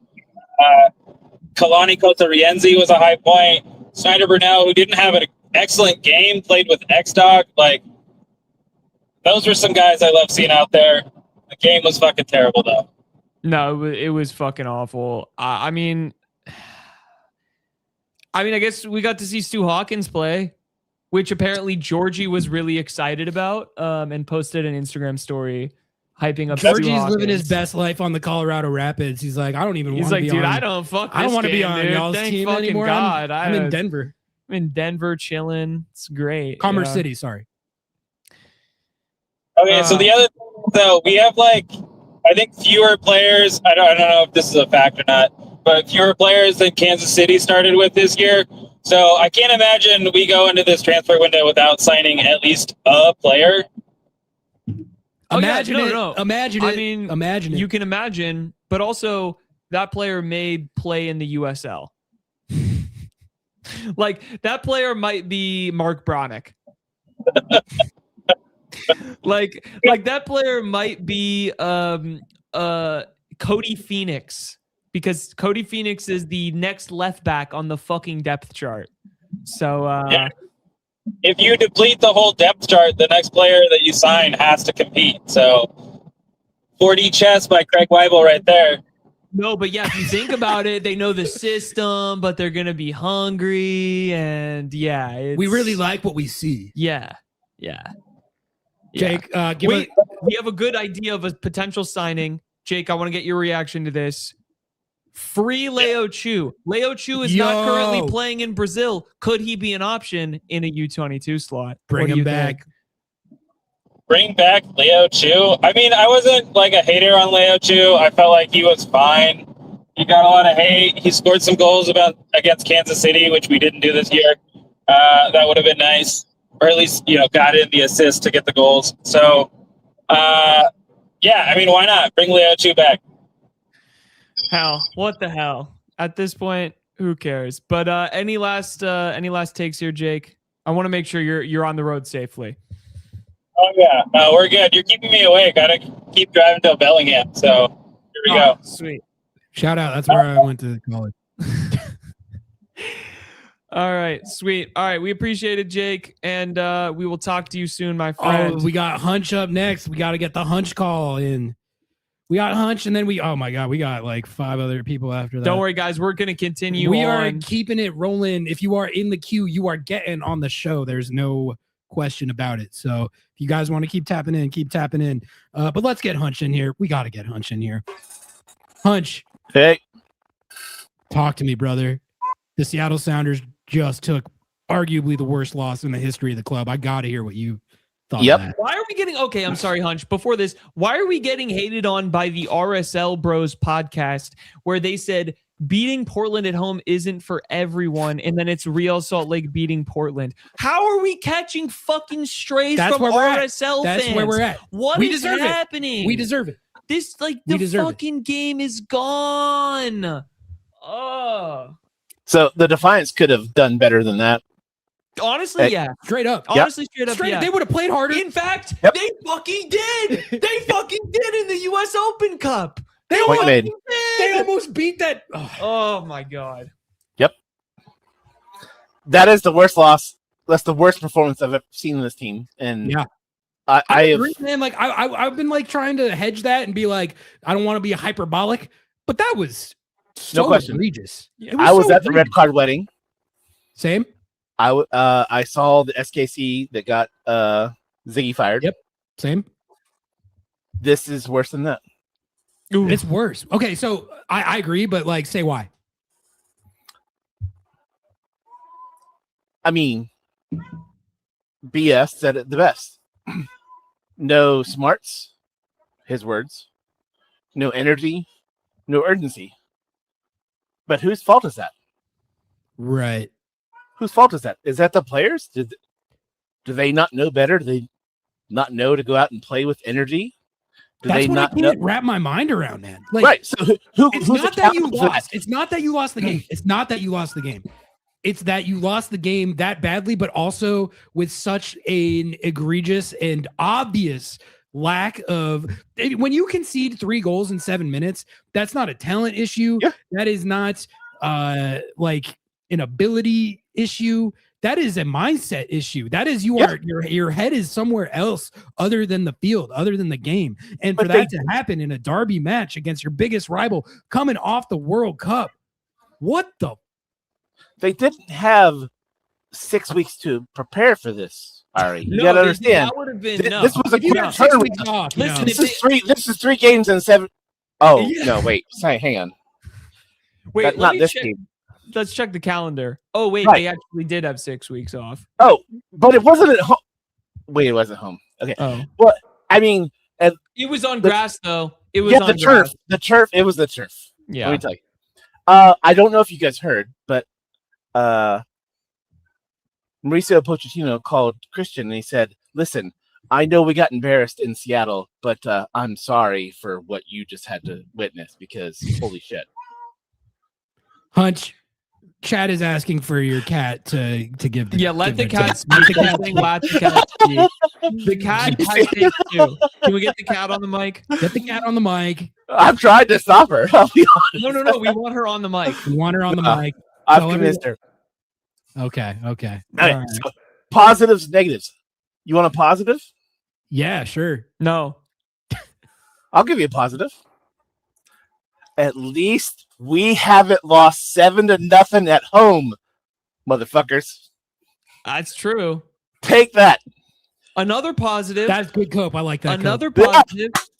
The amount of GAM and TAM that the Sounders have after transferring Cody Baker. Yeah, at least It's they in got the war positive. chest. You got the war chest. Got the war chest. Let's use the war What, chest now. 2032 or something? Come on. Hunch, do you think there's a chance that this actually has? Check out this cope, guys. Check Okay, out yeah, Do you yeah. guys think there's a chance that this actually has a positive effect because Hanauer and the powers that be look at this and they're like, yo, like all the money ball chest thumping we've been doing kind of looks bad right now. I think we got to actually do some shit. Do you think there's anything to that? No. 0. Tight. So none. And here's the thing. Let me first go to James. Yeah. I get what James has to represent. And I wish to subscribe to his newsletter. But my perspective was I was excited about Rusnak when he joined, which, by the way, his name is pronounced Rusnak, not Rusnak. And not that I'm on Twitter anymore, but you could look up the fight that I got into with Taylor Twellman, the PR representative from MLS, James, the announcer from the Seattle Sounders in stadium, and myself, where I provided evidence that his name That's is the cast of characters tough that I would thread. not like to be involved in a Twitter argument with. This Frank. this was years ago, where I proved my case. Okay, yeah. We're not there I was now. going to say this could be a recent Blue Sky interaction, No, or not- it could be a 10 no. years ago Twitter convo. No, this is like at least 2+ years ago, where Taylor came back at me for mispronouncing his name, and then I provided a clip of him pronouncing his own name in a press conference, and then the MLS PR. It doesn't matter. I was a fan. I thought Rusnak was he was a great fit for us when we brought him in, and I was on board. And even when he got signed DP, I was like, okay, fine. He's been a good DP. He's been a No, productive no, DP. no. He has not been a good DP. He's been a good player. And what I would love to see from any journalistic outlet that we possibly could, encourage is a comparison of his position versus all the other positions, DP and non-DP, but especially DP, across the league, statistically. And then look at what they get paid for their stats versus what he gets paid. My point does not go with that at this time. But presently, and for the last year and a half, and especially if you take out PKs, he has not performed at a DP level. He just hasn't. And if he has, and people want to still be on that side, well, look at what the team did tonight. And if he truly is that valuable, get something for him and get the pieces in place that we need to fix this. So either he is the answer and the performer at that level and can dig us out of this, or he's that valuable and we can move him, free up a DP slot, and fix this team. Now, here's what I'll say in addition to that. Look at the trend. Look at the trend from the beginning of the year to now. And I wish I could have spoken on the USMNT previously. Real quick. From the start of the World Cup to where the USMT ended, Bosnia notwithstanding, they trended downward every single match. Their performance was less and less and less and less and less. They did not face adversity. They did not get better. The Sounders went on the road, and we would have thought, okay, they're going to be born to the flame. Iron sharpens iron, blah, blah, blah, blah, blah. They're going to get it done in road matches and be better and come home and get the upswing. The opposite's been true. Well, why is that? We talk about the depth of this team. We beat Austin with the youngest roster in the history to face the field away. How can you not manage to not get 5 goals against your most hated rival with a 6-week lead time after they fired their coach? Like, what is going on? This is a failure across multiple levels. And I'm not saying fire whoever. I have been on the assistant coach for a while. I'll be honest. I think the assistant coach bench is sycophantic towards the head coach. Wow. Oh, cook more. No, yeah. I think they are more reliant on appeasing the head coach than they are making their opinion / perspective represented. And if you want to go back, you could look at Traore and Pineda, who did not care about that because they always knew their careers were going to expand further. And their careers were on, from a coaching perspective, the upswing, which looking at where they've gone and what they've done, you could argue that's true. The coaches on the bench here are either set for retirement or more concerned about staying on the bench than they are about bringing their perspective to the room as it relates to strategic initiative in terms of we need to focus more on making some of our players more dangerous with goal scoring opportunities, or from the perspective of at halftime saying like this person's not getting it done, or I advocated for this or this or this and it's not working. But I think they're too timid. And when you have a head coach go to be your assistant coach, you could argue invariably that they're sitting there waiting for their next opportunity and they're not going to upset the apple cart. Furthermore, I predicted, and it's true, before Rustic took his free kick into the box, I was like, he's going to kick this ball out of bounds and no one's going to touch it. What did he do? Yeah, I remember that one. 6 weeks. You have 6 weeks. You can't come up with a play. Get the fuck out of here. I swear to God. I have left a couple games before they ended, and usually they're PKs after the Portland MLS playoffs. I stayed for that one and we lost. And I was like, okay, I'm not staying for PKs anymore. I'm just not, because it's a toss-up, and it's fine if we win, great. If not, I'm just not going to sit here and torture myself. I left this game early. It's the first time I've ever done it. I left it early. That's the worst loss they... Yeah. No, I mean... It's the most, if it's not the worst loss, it's the most embarrassing and most consequential loss. Like, I think that's the truth. Like, maybe not.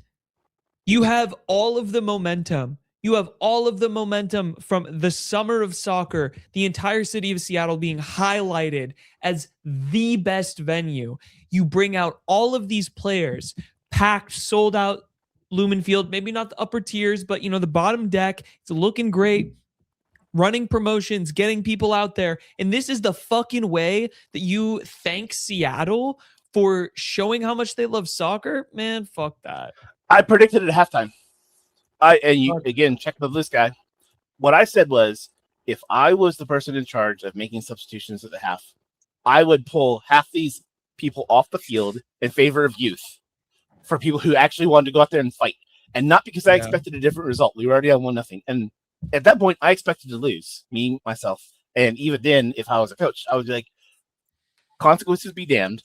I'm gonna put people out there who want to fight this other team, and I don't mean physically, like red card. Hell, I want them to fight physically. You're telling me 5-1 and we didn't even get one brawl? What the fuck is this? The passion is gone from this rivalry. By the 65th minute, they had more corners than we had shots. Yeah. Hunch, I don't want to cut you off, but like, fine. we do like give us like your final. This is embarrassing. This needs to be a shakeup, top to bottom. The ownership will not do that. I don't know. After this, man, they're like public perception at some point. I don't know. I've said for a long time, as far as Morris goes, his best attribute was his speed. And they failed, and I don't blame Jordan for this. I blame all of the staff over all the years. They did not press him to develop a skill set outside of just run fast over the top. And that has a half-life. He was never going to be able to sustain that. And we're seeing that in real time. He cannot continue as a DP. There's no question about that. We need somebody who's lethal there.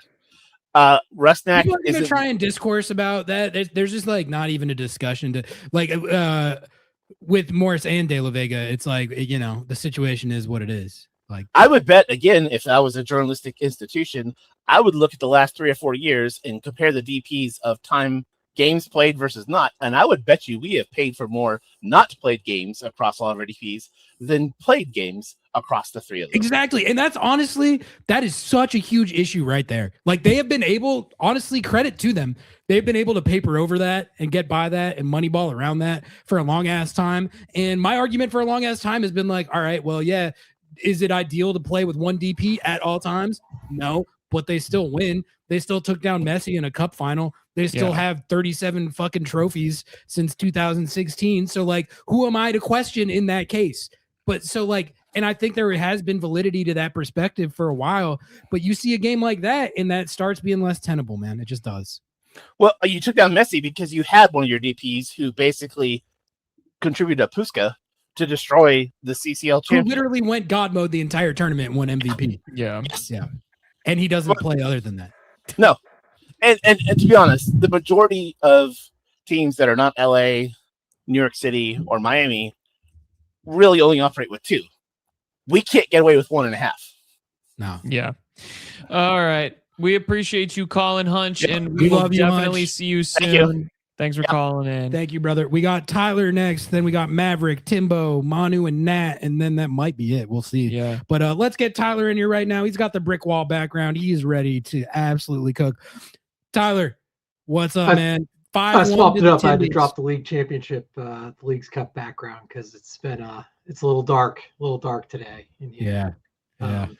It's a good year for me to quit drinking while I'm watching Sounders games. Definitely. Oh, yeah. That was a poor choice. We're gonna put these. We're just gonna. I was good. I mean, you guys go at it. I think my question for you guys, just to kind of kick it off, a lot of good takes from everybody on the calls, lots of anger, obviously, which is understandable and totally reasonable. I think my question for you guys is, who, looking at the Sounders roster the way it is right now, who is interesting to you on the Sounders roster? Who's interesting to you? Man, see, that is actually such a good way of framing it because there's the talent and the ability question, and then you can say, oh, well, he's not durable, but he's so talented like De La Vega. Who is interesting? Who like actually is like, I'm gonna pay money to go watch that guy every week. You know, there was the Laderos and the Rui Diaz's of years past who you could say that about. Who can you say that about right now? I honestly think you could say that about Jordan Morris at one point. I think as recently as last year, when healthy, like when healthy, you could say that about the team because they were performing at such a high level. Man, right now my answer for that question is Paul Rothrock and Snyder Brunell. Yeah, and that's like, I mean, am I missing anyone obvious? I'd say De La Vega, but it's only interesting because it's like, I'm interested in if he can actually stay on the field. It's real Love Island with De La Vega. It's like, yes. I love what you're Thomas. I love what you're getting at there because that's so important, man. Like outside of like the footballing merits of it, the perception of it, and like who do I want to go watch and who do like casual fans want to go watch? There was answers to that question in past years that I don't know that they have right now. Yeah. So that's my larger point that I just kind of wanted to hammer into on this after a really disappointing loss that genuinely, I think in years past, if situations were not quite what they are now, I think this could have cost someone their job for sure. I don't think you can take an L like this to a rival in that circumstance with all the preparation time, incredibly say, I can lead this team, for the second half of the season. It's just doesn't really sit with me, but I don't think that's going to happen. I don't think you're going to fire anybody. I think the vote on Craig Weibel is going to be really interesting. Yeah. Can I pause you on that? Like, what do you think about that? Like, cause I have been very of the mind, like my take on that has been like, I think the idea that he could lose that vote is overblown because that vote, I think people put stock in the vocal minority more than it actually has influence. Yeah. Right. Like the idea that he could lose that vote, to me, he would only ever lose that vote if the results were so bad that it dictated it. And to me, that's like for this team, like if you're down at 1.0, 1.2 points per game, maybe like 1.5 with this team because the standards are a little higher. Yeah. But like they were at 1.8 points per game going into this game. Like what casual fan that does barely even knows who Craig Weibel is, which that's most of the fan base, who's going to vote to like oust the GM when the team is at 1.8 points per game? But then they go out there and they do that, You could look at it one of two ways. I think the voters self-select a little bit because the people who are voting tend to be the people that are a little bit more dialed in, I think, to the team, because only like, isn't the highest percentage something like 39% or something like that ever? Yeah. It's a relatively small percentage. I mean, Sounders have a ton of season ticket holders, which is great, but it's a relatively small percentage. So I do think it self-selects for people that are paying a bit more attention than the average fan. And great point by Asa as well. It will be interesting. I think this is going to be one of those, like, it's kind of, well, I'm old. So Ross Perot as a third-party candidate, like, is there viability? I think we're going to start getting closer to that number with this vote, unless here's my larger take. This is where I wanted to go with the interesting thing, and I want to get this out before getting sidetracked on the Weibel stuff. I think this is a real pivot point for the Sounders. I think if they go and they take this result and they just demolish Austin next week, if they're like just kick the ever-loving crap out of that team, I think people will be able to kind of write this off as an anomaly. Maybe there wasn't good mental preparation, but they're going to have to win 4-0 against Austin, I think, to erase this. And if they don't, if they tie, or if they don't score, if it's a 0-0 draw, I think the momentum starts to get a little bit real behind at least the fan base and the season ticket holders who are really dialed in.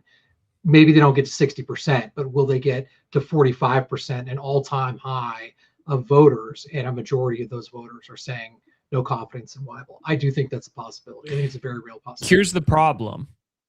They need 40% participation to remove him. Right. In the last two votes in 2018, that vote was 37.2%, which 87% voted to retain, so it didn't matter. He was retained. 2022, which is his last vote, 31.4% voted, and 90% cast a vote of retention. It's not even close. And there's more season ticket holders, I would assume, today now than there were before. Hearing those numbers makes me feel like, honestly, it would have to get like significantly worse than this for the participation to get to a point where he would actually lose that vote. Or it has to get bad enough that people are going to campaign actively against it in a way, or against him in a way that's going to be heard. But I do think what's working against us in terms of the front office, what's working against the front office right now is that question of who is interesting on the team. Who are you going to watch play? And there is a narrative that's really easy to point to that says, okay, so what have you done? You've had these 4 summer transfer windows where you haven't done anything. I'm going to put good money on it. That's going to be 5. I don't think Weibel said anything that makes me believe they're going to spend any money. There's been no accountability for the money that has been brought in through the transfers. It's not a lot of money, but there's money that came in from the Club World Cup. There's money that's come in through transfers. There's the money the league gives you every year. There's no accountability for any of that spending. We don't know what's happening, what's being considered. And I just want to Kevin Kelsey is a great example of a guy who is making less money than Hassani Dotson to be a more interesting player by far than Hassani Dotson is. And I know they're different positions and it's not apples to oranges, but this is the fresh comparison. He makes less than Hassani Dotson. Oh my God, I didn't even know that. Yeah. Tyler, why'd you have to tell me that shit? And then the last thing I'm going to say is for numbers. Diego Chara is 40 years old. I know you mentioned the thing about him catching Jordan Morris from behind. That happened in the game. But just so everyone's clear, Diego Chara is 40 years old, and he has about 37 million miles of MLS play on his body, including 80% of that being turf play. So I don't know what the answer is there, because I don't think you can buy out Jordan. I think it's extremely optimistic to say like, oh, well, he's going to take a cut or like step away from the team or whatever. That's not going to happen. They would have to trade him somewhere. They have to trade him. They have to transfer him, loan him. Something would have to happen for them to recoup costs, and they're not going to do that because that would be picking up his salary. His salary is absorbent for the amount that he. It's not even he's that. Dead weight on the books. It's you can't not do even anything. that though. It's not even that though, man. Like I'm gonna have to do a whole different show about this. Well, the only way that you can, there is one way you can do it. Call me for that one, by the way. You can, yes, you can do. There's one way you can do it. You can extend him. Yeah, I'm like, and I'm not even joking. It's the only way out of this. It's what we did with Rui Diaz. Guys, we're taking really bad press. We just lost to the Timbies 5-1. We're not signing anyone for a 5th straight summer. How do we solve this situation? We extend Jordan Moore. It didn't stop them from doing it with Rui Diaz under a different front office, though. That's literally what they did with Rui Diaz. They had to get the cap number down. They extended 3 years. Wasn't it like a 3-year extension or something? Yeah, that was crazy. Yeah, guy was washed when they. Turbo. He was cooked. Turbo. Yeah. I fully expect them to extend Jordan Morris. Yeah. Honestly, I mean, at this point, I support it for the bit. Yeah. I feel like they have to do it.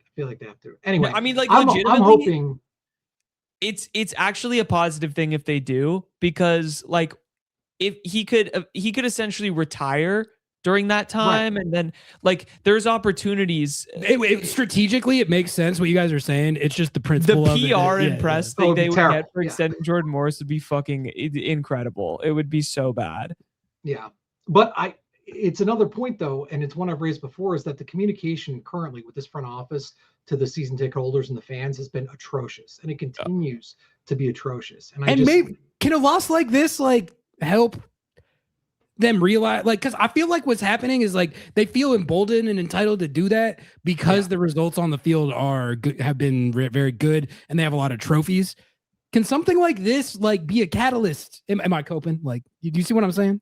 Well, I think the first indication is that the answer is no, because Schmetzer only took 5 questions, and I was quite serious in saying I thought he should have been out there for an hour. I genuinely thought he should have sat there. Listen, I feel like sometimes when there's a loss that bad, as a reporter, there's almost like no questions to ask that haven't been answered by the play itself. But I think that to an extent, sometimes, people don't really ask those questions, but I was shocked. 7 minutes. Yeah. The comms guy cut it off too. I was like, I forget his name. I've worked with him before. Alex. Yeah. Yeah. Alex is great, but he cut off the questioning. That was not a lack of questions available in the room. He was literally like, I'm glad you taking pointed one that more out. question. Yeah. It's a great place to leave it. We're ending this now. I don't think you can do that. I don't think you can pull the coach after 7 minutes after you lay a giant turd on the field like they did like that. There has to be accountability. And it starts on such a small thing of being willing to face the press, of sending a player out to talk about the performance. They talked to Snyder Brunel for 1 minute and 30 Did seconds. Because I actually said there's no way they made sent Snyder. Paul Rothrock and Snyder Brunel. I said they were going to make Snyder Brunel go out and do it. I said it in the game chat. I said I bet $10 that they will send Snyder Brunel out, and that's okay. I'm gonna be honest with you guys. That's Like fucking I've been trying to keep it light all night because of how bad that was. That pisses me the fuck off. It's so infuriating. That pisses me the fuck off that they would set that. The fuck did Snyder Brunel do to have any accountability? He should. That's the one guy on the team that should be able to go home and not say anything. Jordan Morris can answer some fucking questions. I'm just scrolling the cap hits on the Sounders salary exactly chart here. Exactly. I don't see Snyder Brunel on here. I see a lot of other names on here though that didn't fucking show He's up. 18 years old. He should be a senior in high school. Also, it's his third time. It's his third time being sent out, by the way. Yeah, that's his third time. No, that's that day. And I will say on this topic too, because this is a big pet peeve of mine. A lot of MLS teams do this as a cop out because when their star players lay an egg and they don't want to talk about it, they send out the young guns and the academy kids to take the slings and arrows for it. And it doesn't surprise me at all that they made Snyder do that. But honestly, man, if there's anything they deserve to get cooked over more than anything, like that is it to me, man. It's also just sad, like the culture of the locker room and someone not being like, bro, no, I'll do it. Yes, I'll do it. Jordan Morris has been Jordan on this Morris should be team out for there. how long? Yeah. He can't sit there and say, I'm fucking devastated that I got hurt. And it is partially my responsibility that I wasn't able to convert. And now we're back in this position and I am devastated. I hate the Timbers. Like, you can't even do that. You have to pull Paul Rothrock, the one guy who actually gives a fuck about this. Who should also be able to shower and go home after that game, by the way. Yes, That's exactly. Yes. He was playing hard. He plays hard every single game.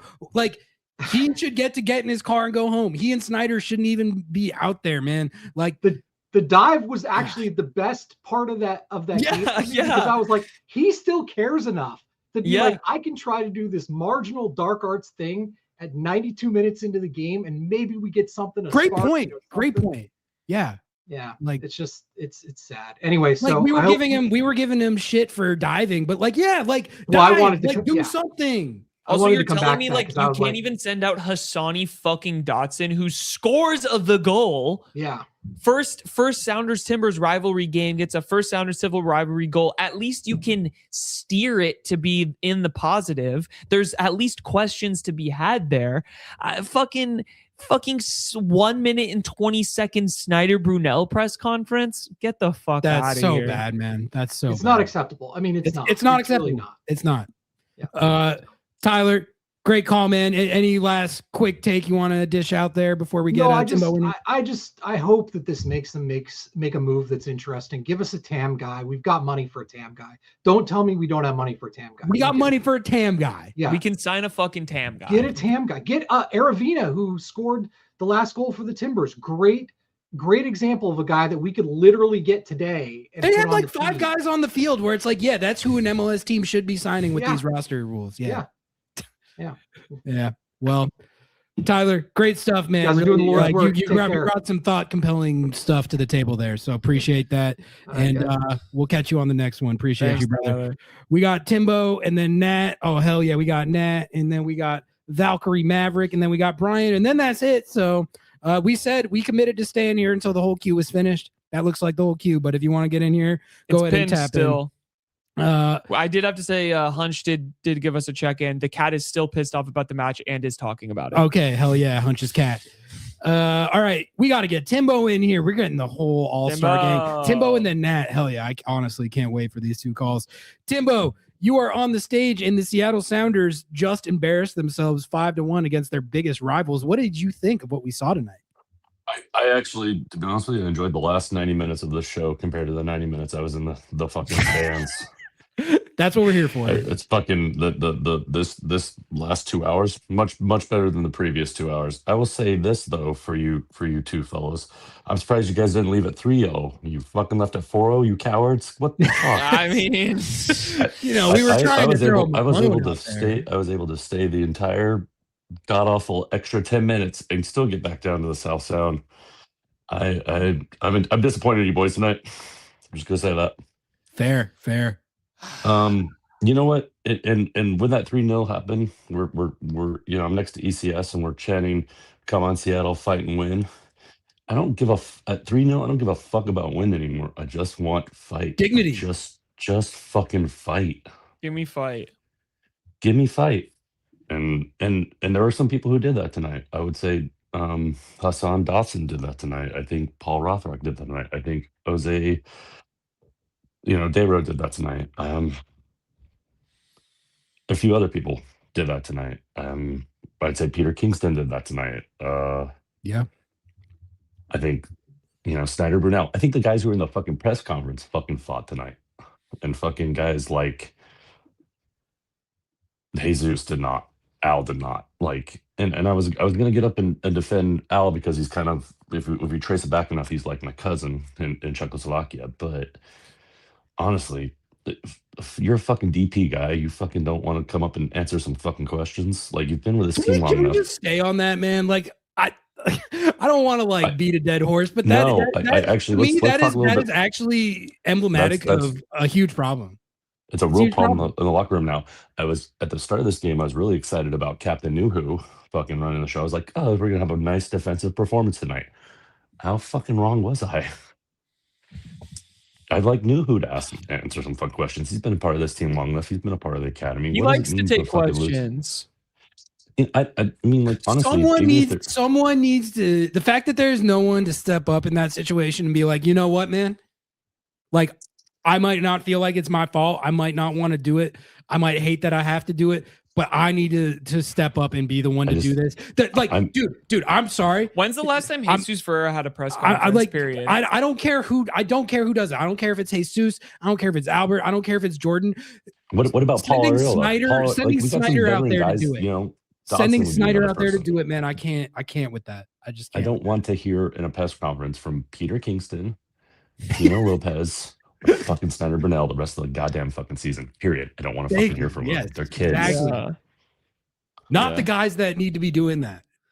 So I will say this about the press conference, though. Paul Rothrock tonight reminded me of a player we haven't thought about in a long time by the name of Will fucking Bruin, who fucking owned that shit and fucking said, hey, this shit's fucked up. We understand it's fucked up. We're going to do better. And yes, guess what? I remember exactly the interview you're talking about. I was at that interview, and I remember thinking, like, thank God there's a vet on the team that's willing to, like, say this. Who's that guy right now who will do that? And honestly, I think Paul Rothrock is the guy who will cash those fucking checks with his ass. Because I think, I really do. And I think Will Bruin was that same kind of player, and that's why when Will Bruin comes to town for whenever Indiana related or what, he's beloved. And I think Paul Rothrock, is earning that position in Sounder legacy. But I would really love to fucking see J-Mo or any of these veterans on this team who have been here for countless Timbers, Portland, or Timber Sounders games. We have never fucking lost a game like this at home. 5 fucking goals in Lumen Field. That's fucking not heard of. Disgusting. And God, fucking. We score 5 Kennedy. on the best in fucking CONCACAF. We don't get scored on by bottom of the table fucking Portland Timbers. In our motherfucking house when it's a fucking full house on a Thursday night. It doesn't Coming make off a World Cup that you hosted. Correct. Man, like this whole conversation, there's a lot of blame to fly around and stuff. I'm not gonna say a negative word about Paul Rothrock or Snyder Brunel. Like the fact that they went out there and they took the heat for this, it pisses me off. But like those guys, man, they're absolved as far as I'm concerned. Absolutely. I'm good with that too. I just, for the rest of these guys, say what you will, but I just want fucking fight. If we're not gonna fucking win a game, I want you to Zidane these motherfuckers, headbutt them in the fucking chin. Like there was not even a brawl. I was saying the same thing. Like there wasn't even like no red card, no fight, no brawl, no nothing. Like you can't even do a little pushing and shoving. There was yellows and even Paul Rothrock was willing to take the red on that simulation, and it's just kind of like, well, why is this Diego Chara's last game? Why don't we fucking make something of this tonight? Like if we're gonna fucking blow go his down knee 5, out, let's you know? fucking What the go. fuck? I don't give a- We don't condone. All right. It's Diego Chara. Of all the people that you would be justified in injuring, it would be Diego Chara, the most yellow card. We're gonna get clipped. We're gonna get clipped. We don't know what? wish injuries. I really do. I hope I do Diego appreciate Chara that Diego Chara was at this game. Diego tonight. Chara, healthy fucking life. Diego Chara owns Seattle right now.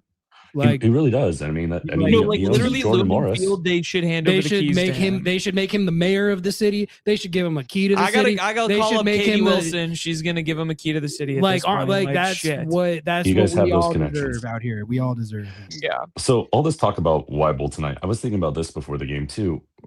How much I really miss Chris Henderson and some of the scouting ability of the Sounders club that we used to have to find guys. When we talk about Peruvians, we find in the like Rui Diaz and guys like Ladero. I would really love to have a scouting guy like Henderson back on this team.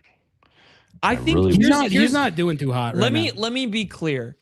I think the Sounders have good scouting ability. I think what they don't have is the ability to pull the trigger on anything. Like it doesn't matter how you're scouting if you're unwilling to sign anyone. Because I don't think De La Vega fucking joins this team if fucking we had actually good scouting ability. Just based on everything you kind of see sign wise, and granted, yes, he did kick the shit out of Cruz Azul. Like some of the things we've seen out of De La Vega are great, but it's no consistency compared to like guys like Rui Diaz and Ladero and guys who have come in under Henderson. Yeah. Like As a De La Vega, I love De La Vega too. I want him to come back healthy, but we're fucking out of time at this point. Yeah, I agree. Yeah. The window to move him was at the beginning of the year. I don't fucking know.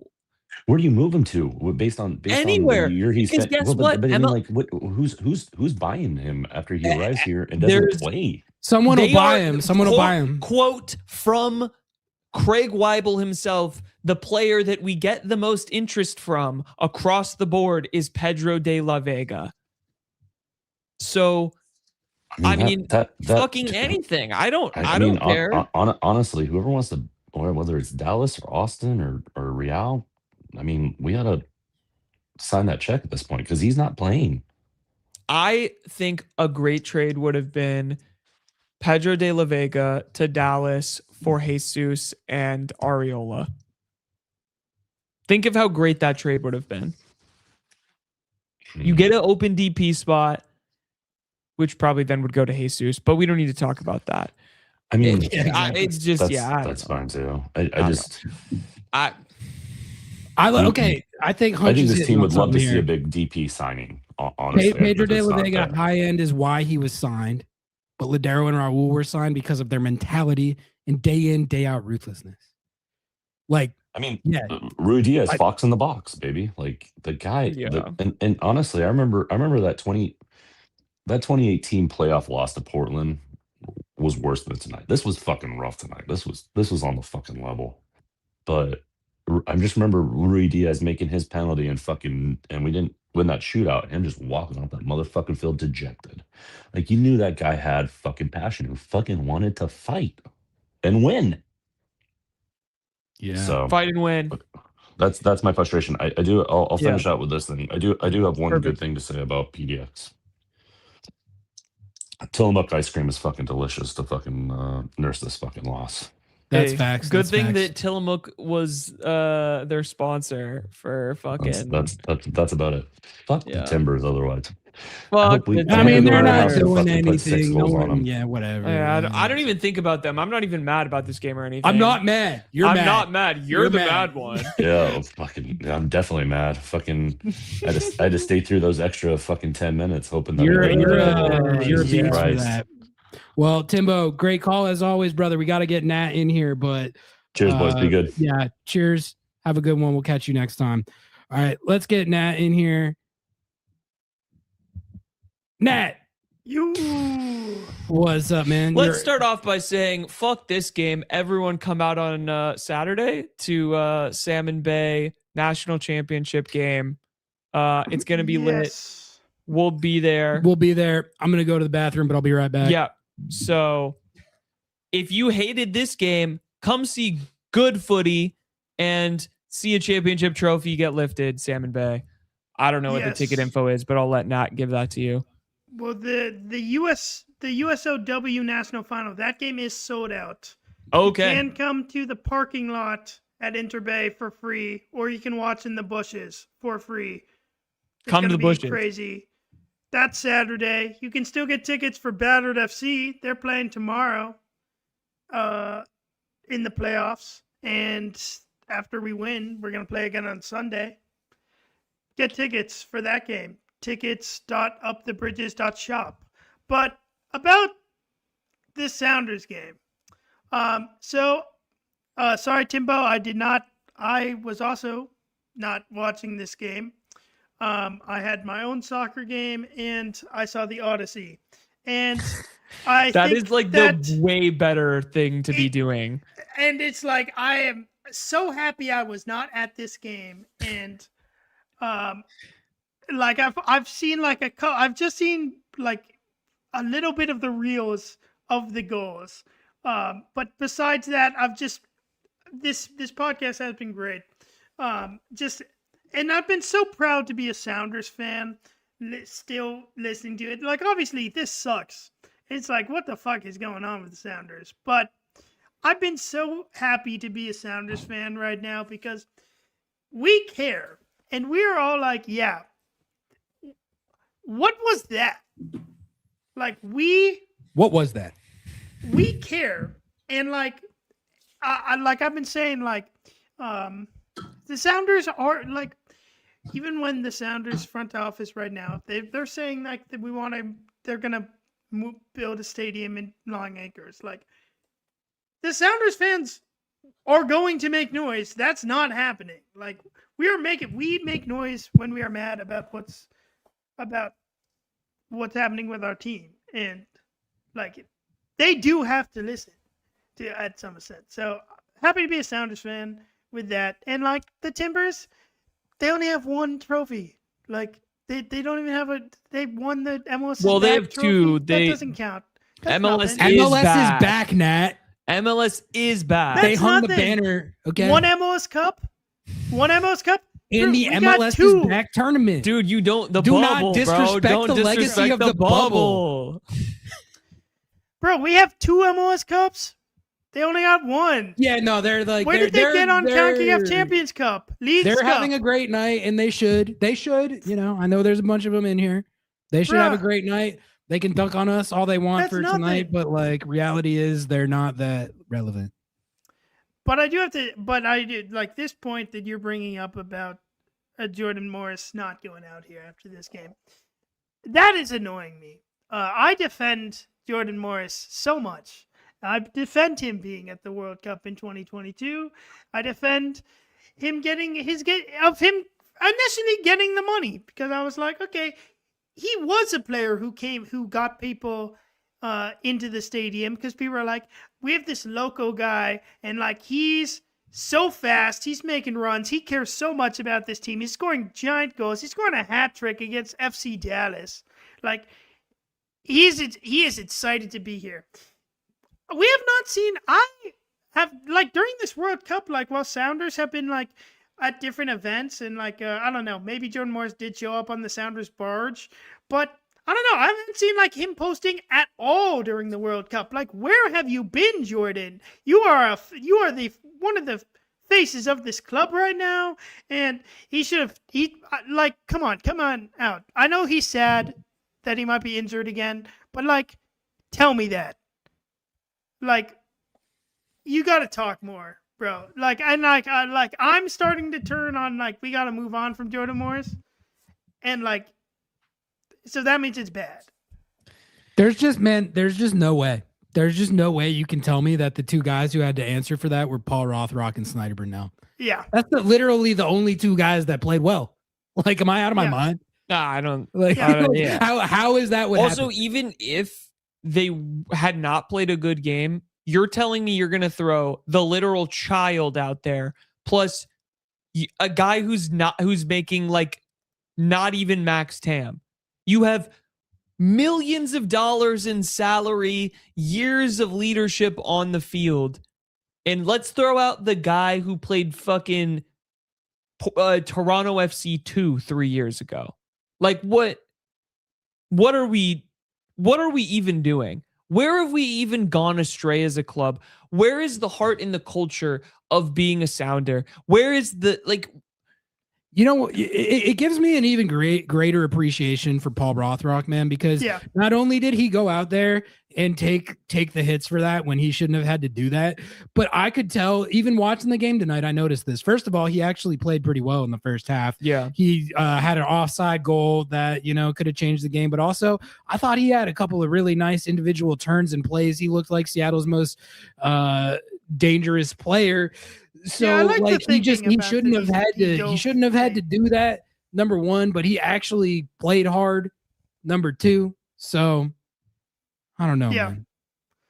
Yeah, I like the thinking about like he's diving late and like maybe he should have gotten a yellow card for diving, but like he's doing that. He cares. Like, and like he is someone who clearly I think he recognizes how fortunate he is to like have the skills he has and is playing professionally, because like he like went out like he's worked so hard, and like in the off season he was trying to find more money, and he ended up coming back to Seattle because he realized that we love him the most and we'd be all sad if he left. So I like he cares so much, and he's always happy to be here. That's why he's always like smiling the best on the field and just in every photo. Like, we love Paul Rothrock. Can't be mad at him. I feel like also, this is just another way that it feels like the Sounders have changed from what they were before, because we're usually, I feel like in other times we've had tough losses. Like, we would get an interview from Steph Fry, and he would be very honest. He would always do it, man. Like, he would always do it. It didn't matter if they lost 5-1 or they won 5-1. He would always do it. I don't know why that bothers me so much, but I just think it's emblematic of like such a potentially larger problem. The team does have a different vibe, and you know, maybe it really started with the logo change. We're going back to the logo change. Like, no one was asking for the logo change. Everyone loved our old crest. Yeah. I think I thought that shit was low-key ugly as fuck, but hey, you know what? It had sentimental value. I see what you're saying. Yeah.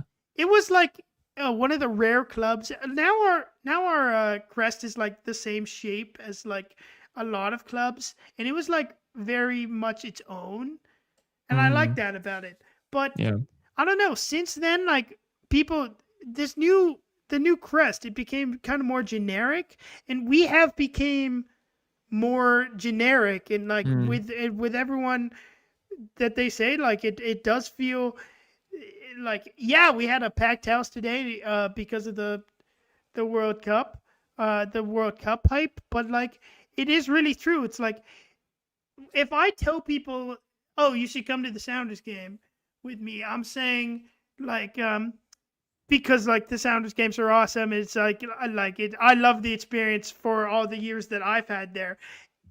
you can't really point. It's harder to point to a player now. If like this guy is someone you have never seen play soccer ever before. And like you can like say like, oh yeah, Paul Rothrock, he's fun to look at. Andrew Thomas, he'll do something funny. He'll talk back to the other team. But like like for the other people, like it's like, yeah, we don't have Pedro because he's injured a lot. Yeah, it's tough. It's like, tough. Yeah, we All need right. we need exciting players again. Sorry to cut you off here, Nat. Give us your No, final it's take good. here, It's and then late. we're gonna keep it pressing here since we're rolling on our final few callers.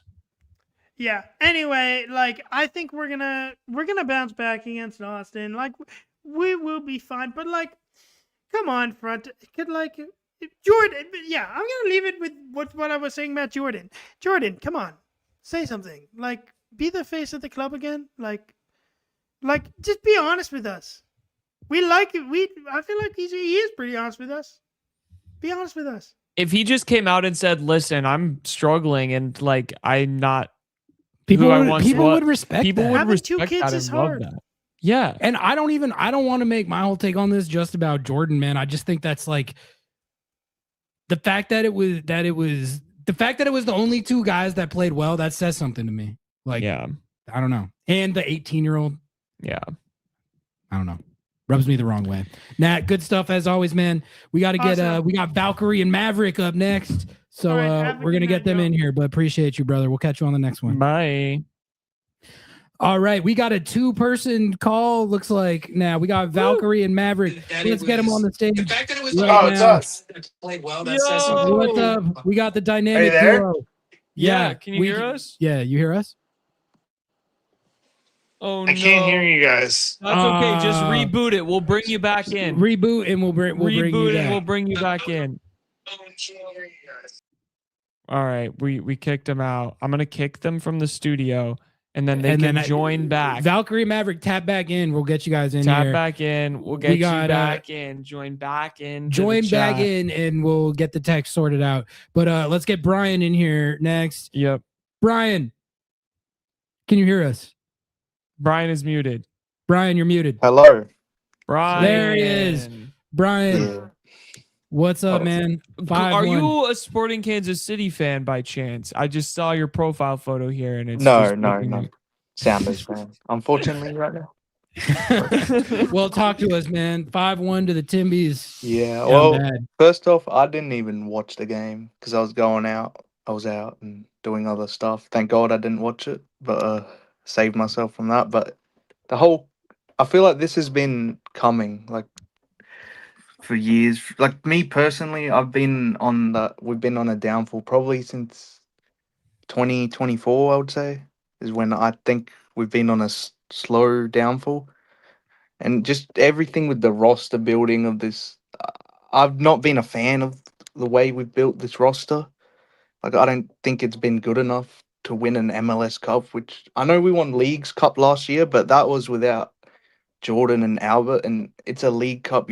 It's cool because we didn't have it, but we should really be competing for the MLS Cup, which we haven't done since 2020, really? Yeah. Maybe 2023 when we Well, lost in famously the- 2020, they totally didn't play a game, and Yeah. we totally didn't get the most They got embarrassed pretty ever. damn close in 2024. Like, If they would have beaten the Galaxy, if they win that Galaxy game, they probably They win. win it, But they yeah. didn't. Yeah. And at this point, you're right. Like, it's been since 2019 since Philip has been acquired.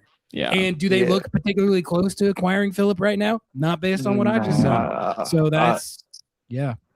Yeah, like we're kind of just stuck in the middle right now. We're not terrible, like to the point where we're gonna miss playoffs, but we're not good enough where we're gonna win the cup. We're just in the middle where we'll make it to the playoffs, get a first round exit, maybe second round, maybe the occasional year we'll get to the conference final, but we're not good enough to win it. I don't think with the squad that we have at the moment.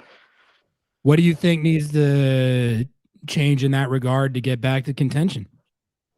I think we got to reset our DPs because Jordan and Pedro, they just can't stay fit, and I don't think like Pedro has shown his DP quality when he plays, but he just can't stay fit. And then Jordan, he's just past his best. Like he's looking rough out there. Albert, he produces. I feel like he couldn't be a DP, but if we had like two other really quality DPs, but we're not going to spend any money. We know like this summer will be what 5 in a row that we haven't spent money. Yep. Yeah, and like I really wanted Griezmann. Like I felt like he loves Seattle Mariners. I thought that could have been a slam dunk. But I'm not even asking for us to sign like superstar like Messi, Griezmann, Lewandowski. Just give us players like we used to sign. Raul or Lodero, players like that. Like that can be helpful. Help us win. Because right now our squad just not good enough. And for like it's kind of sad how we used to be like the top of the top in MLS. Like like when TAM players became available, like we were straight onto that, and now we don't even have any U22s. Our DPs are pretty useless, to be honest, and it's just sad. You know what I want to say right now, just off what you're cooking off, Brian, and I'm flowing off the cuff right now, but I want to just take a moment to voice my appreciation and admiration and gratitude to Nicolas Lodero. Oh, yes, right. Because I think so much of the success this club has had, but also like the struggles they've had to recapture those heights, really come down to the fact that for 4 or 5 years or however long he was on this team had a centerpiece of a guy that he would not have let that happen. No, he wouldn't have. No. He literally, if he was on this team and he was on that field, that would not have happened. And that's because if he did let it happen, I'll tell you what, he's the first one out there to take responsibility. Yes, that very true. Even though he didn't even really speak English that well the entire time he was on the team, he would always go out there after a loss. Yes, I will say that, and he would answer questions about it. But you know what he did every goddamn day he went to training, every goddamn game he played? He set the standard. And that standard was at a level that everyone else on the team knew that if they didn't meet it, there was going to be issues. And that was in large part because of him and his leadership and what he brought to this team. And not just on game days, man, everything. Every time he went to training, every time that he was part of this, he set that standard and he made sure everyone else in the locker room was ready to meet that standard. And I don't know. I think it's clear they have not been able to replace that.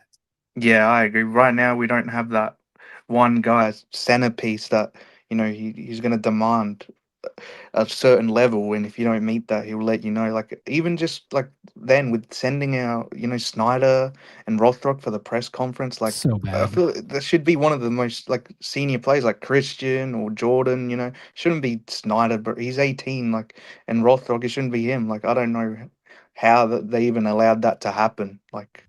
That just confuses me. But it's because that when there's a bad L like that, none of the star players want to answer for it, and they go, "We don't want to talk to the media. We're gonna just go home." And then PR goes, "All right, well then I guess Paul and Snyder have to do it."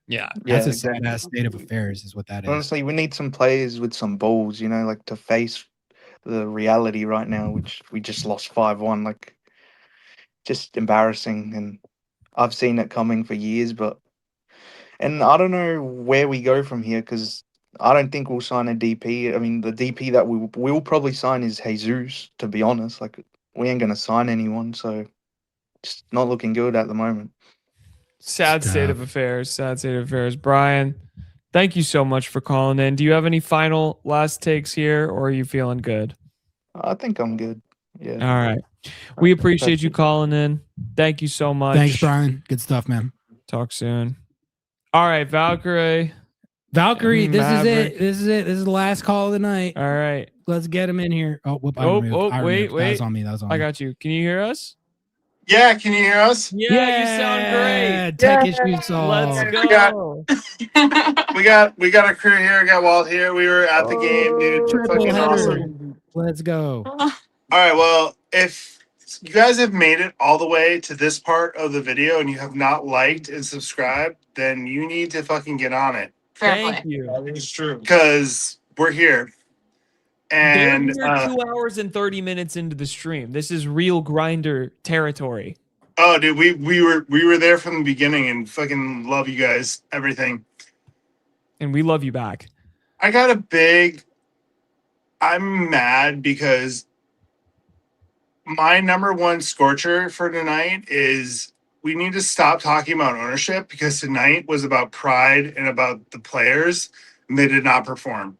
So stop saying Adrian needs to do something. Stop saying that Craig doesn't have money, or like 5-1 is pride on the badge. And are you telling me that you would who are you trading for on the Portland Timbers?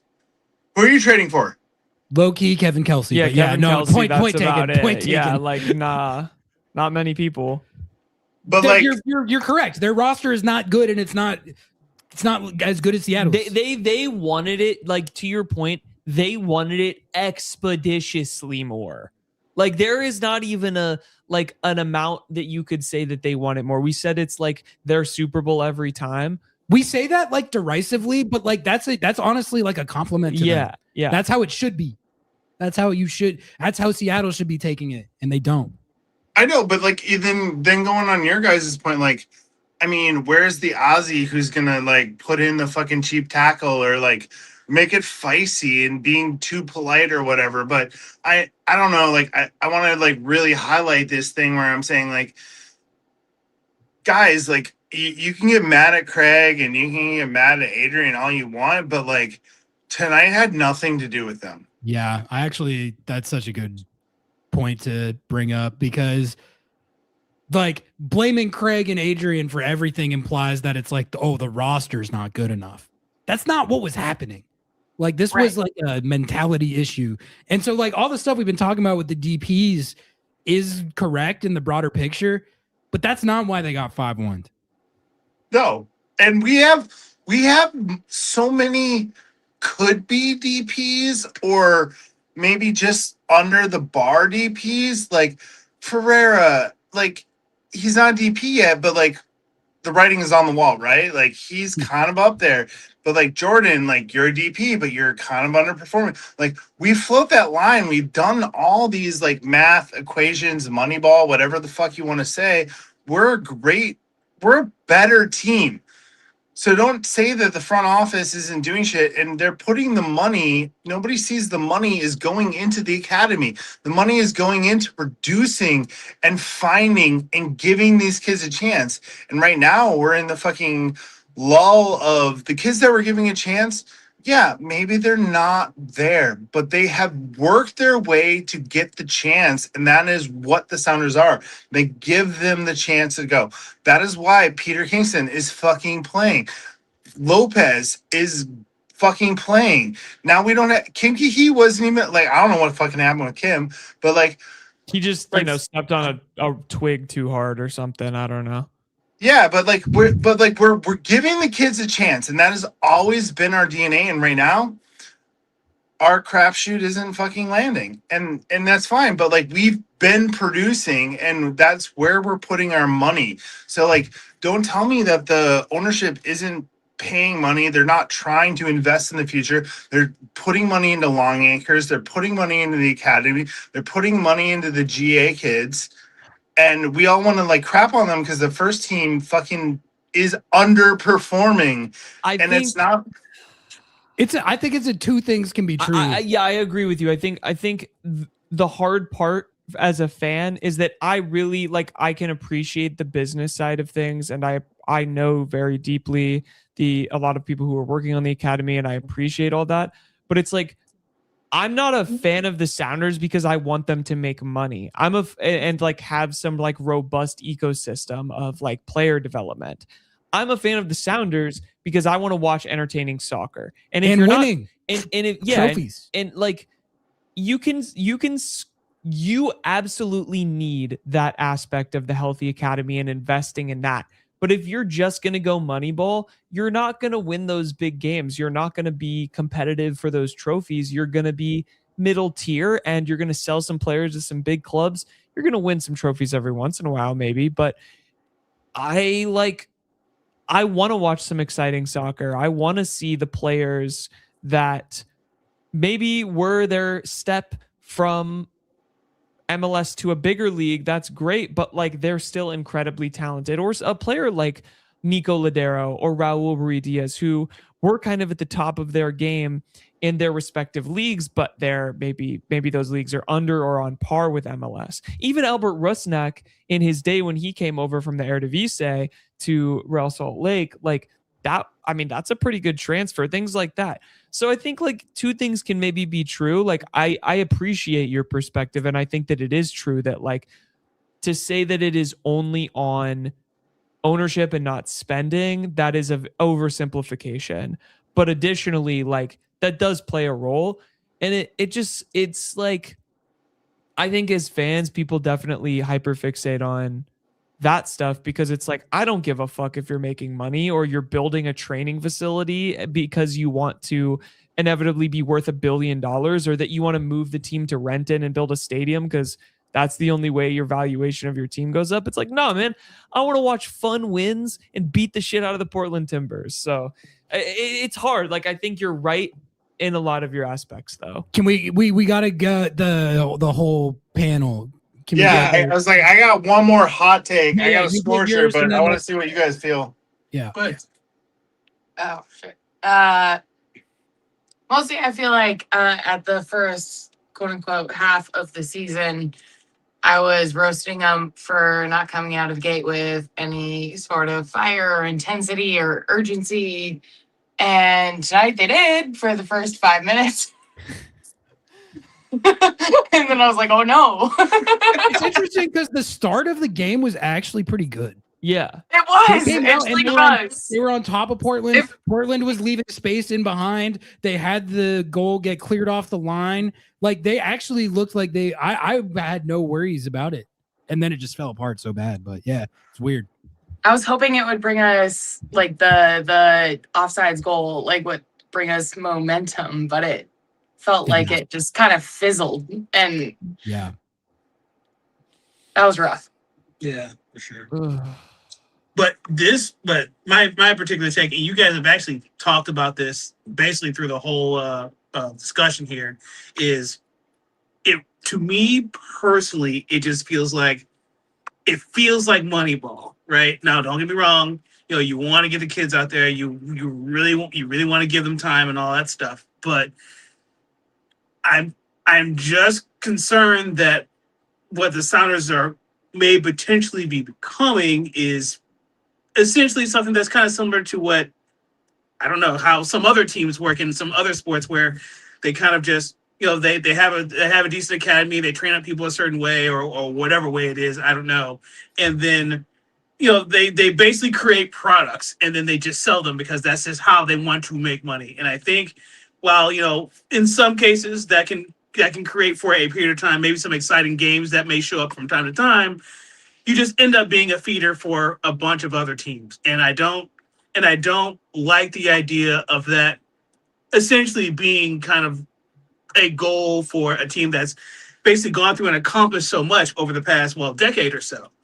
And looking at how things went, you know, over the evening and just kind of how things have been, you know, sort of, as you guys mentioned, have kind of changed. For example, when Stephen Fry would come out and talk about, you know, whether, you know, our wins and losses, to now it's sort of being this sort of, for lack of a better way of putting it, sort of this sort of formalized sort of discussion around whatever happened and just kind of, you know, maybe smoothing over or placating what's been going on over the course of the years. It just sort of seems like, I don't know, it's like it's sort of the natural movement and fire of the team is gone, and we're moving more towards this Sounders product, if that makes sense.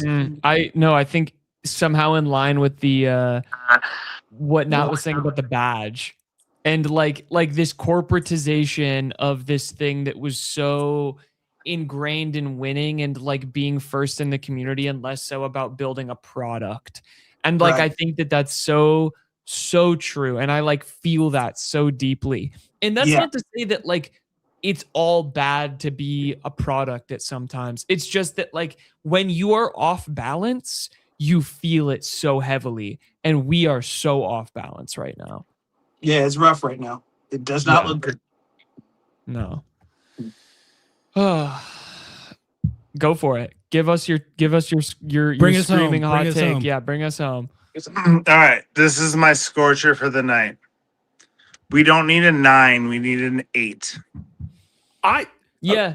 Was I not Ari's saying been this? harping on Well, this. okay. Yeah. Well, I mean, I think I said it earlier in the show, but like clearly this team is overly reliant on Christian Roldan. If Christian Roldan is out there in what I was just saying about Ladero, Christian Roldan and Paul Rothrock, but Christian Roldan is the guy who assumed that role on the team.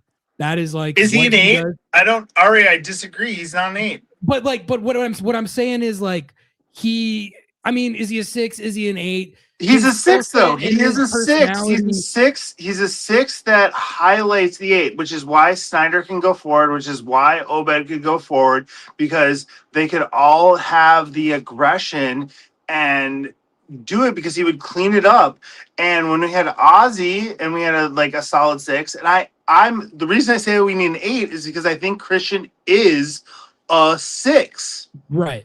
But what and that happens is when why you we play? need an 8 because we don't have an 8. Like if Christian was an 8, I'd be like, fuck, give me Joe Paulo, give me them black boots, give me those fucking full black Adidas, like give me the hard crunching tackles. But no, Christian can do that, and Christian is the person that should be the fucking DP on the team that is not, and he's doing his job.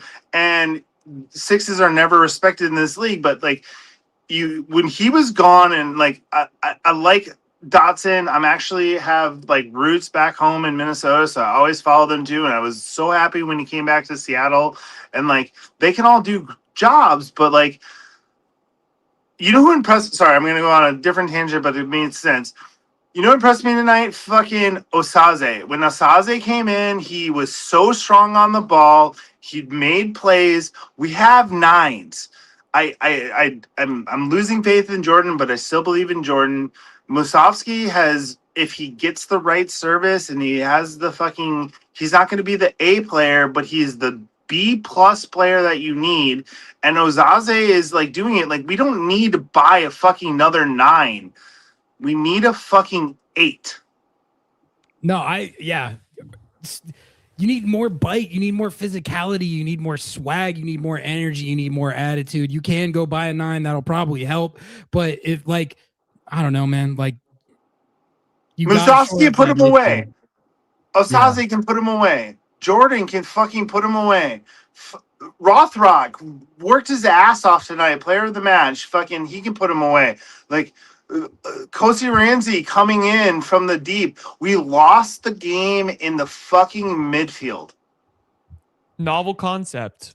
Sign a 9, sign an 8. 1000% And someone else too. Like Fuck it. I agree with everything you just said, but low key, I also want a 9 at this point. I'm with I don't know. Who do you Well, what will that do? What like type- we have so. What type of 9 do you want? What type You know who of I 9? want? You know who I want? I want Not who. What type? I want a tall, large target striker who can bury goals from inside the box or outside the box, a la Jordan Morris. When Look at he what was Kevin actually, Kelsey. Look at the goal he scored. Yeah, like someone I who don't can know. who can finish, who can make a run like that. A big body, presses defenses, distracts out from the wings, because the wingers also have the ability, to your point, to score. I want someone who can just be there to finish off the ball, who can score fucking headers like that Kevin Kelsey. I mean, Well, here's my question. No. Yeah. So Lukaku. Raul could like hang out and be around, and when the ball would fall to him, he could snipe it. Mm-hmm. But you want a big, so you want us to play the crossing game. You want us to play. I mean, that's what we're down already the wings. doing. Like we're playing in behind and playing through balls and trying to find Jordan Morris like he's, like it's 2018 again, and we can catch defenses out. It's just that we don't actually have a target striker that can beat their defender. Like Musovsky, he's a great line pressing attacker, and oftentimes he can kind of maneuver the ball and like kind of shake off a defender, but he's just like, he's Danny Musovsky. Like, no disrespect, he's just Danny Musovsky. So if you kind of have that big body finisher, I mean, so you want ball? I will say I agree with you want control defeat finisher. Yeah. I agree with what you're saying on this, which is that like they got to get the double pivot figured out to where they can run a setup that's functional if Christian can't play. I think it's entirely possible, man, that when they get Christian rolled on back in there and the double pivot is him and Snyder again, that you could honestly put any of these nines that they currently have on the roster up top, even like, you know, Jordan's injured now, but if you could put Danny Musovsky or Osaze up top, and if Christian is back there and the double pivot is firing and the back line doesn't look like the Bad News Bears like it does tonight, then the team can function again. But it's just, to me, that feels like a situation where you're like overly reliant on Christian to where it's like, okay, well, if he doesn't play, are you getting 5-1 by the Timbies at home? That's not, you can't have that. Like, you got to. But in reverse, isn't it too much like pressure on the number 9 in reverse? Like, if all you're relying on is the number 9, like, yeah, I mean, fair. That's the Christian Benteke argument, where like the worst team in the league was like I they have to get there in the first place. I'm more passionate about shoring up the midfield than I am the strikers. I think as bad as the offense was tonight, the strikers have at least like shown aptitude at some junctures in the past. And can we just have an Alex Roldan appreciation moment? Because like, hey, I've been saying you have. Can we just say that out loud? Like, and it's also just, you know, when I hear the word chronic, which is what that was said about his hip. That's not good. But he's not someone who's done that. So like, there's something, but like underrated, you know, overrated, underrated, do your thing, but like underrated. Alex is underrated. Absolutely. We love that take.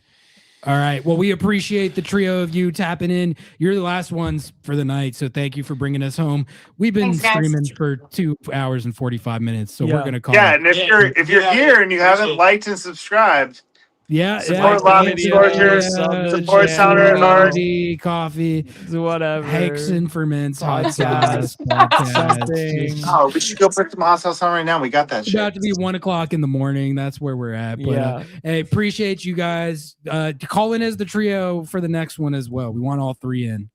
Oh, we try all the time. We did the classic Nico and Joseph driving home on the Sounders game one time too, but we'll hit you up again. There you go. Yeah, appreciate you guys. See y'all later. Woo! All right. I think we can call it right there. We got no one else in the queue. You know, interesting times, Noah. I feel like we've been doing this show for a while. 3 years. We've done shows after all kinds of results. We've done shows after the greatest wins you can imagine. Go back and watch the Leagues Cup final post game if you don't believe me. We've done a lot more wins on these shows than we have L's. I'll say that as well. But this, man, this felt like something new. This felt like something different. This was literally the worst loss in Seattle. This Sounders was history.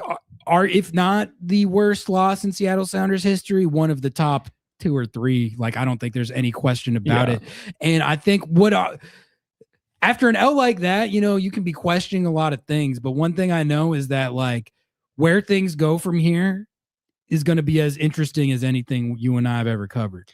So I feel like we're almost at like I've been using the term crossroads, fork in the road.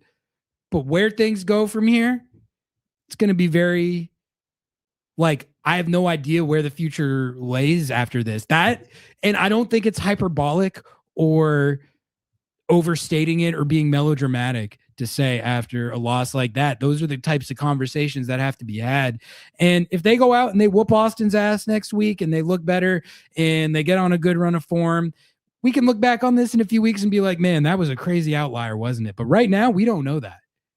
So you better keep tuning in is what I got to say about that. Noah, you got anything to... This is all that I have to say. There is no passion, there is no vision, there is no aggression, there is no fucking mindset in this football club. Nothing is there. What the hell is there in this football? And with that, we love you guys. Please like the video, check out our podcast, and we'll see you guys soon. Peace.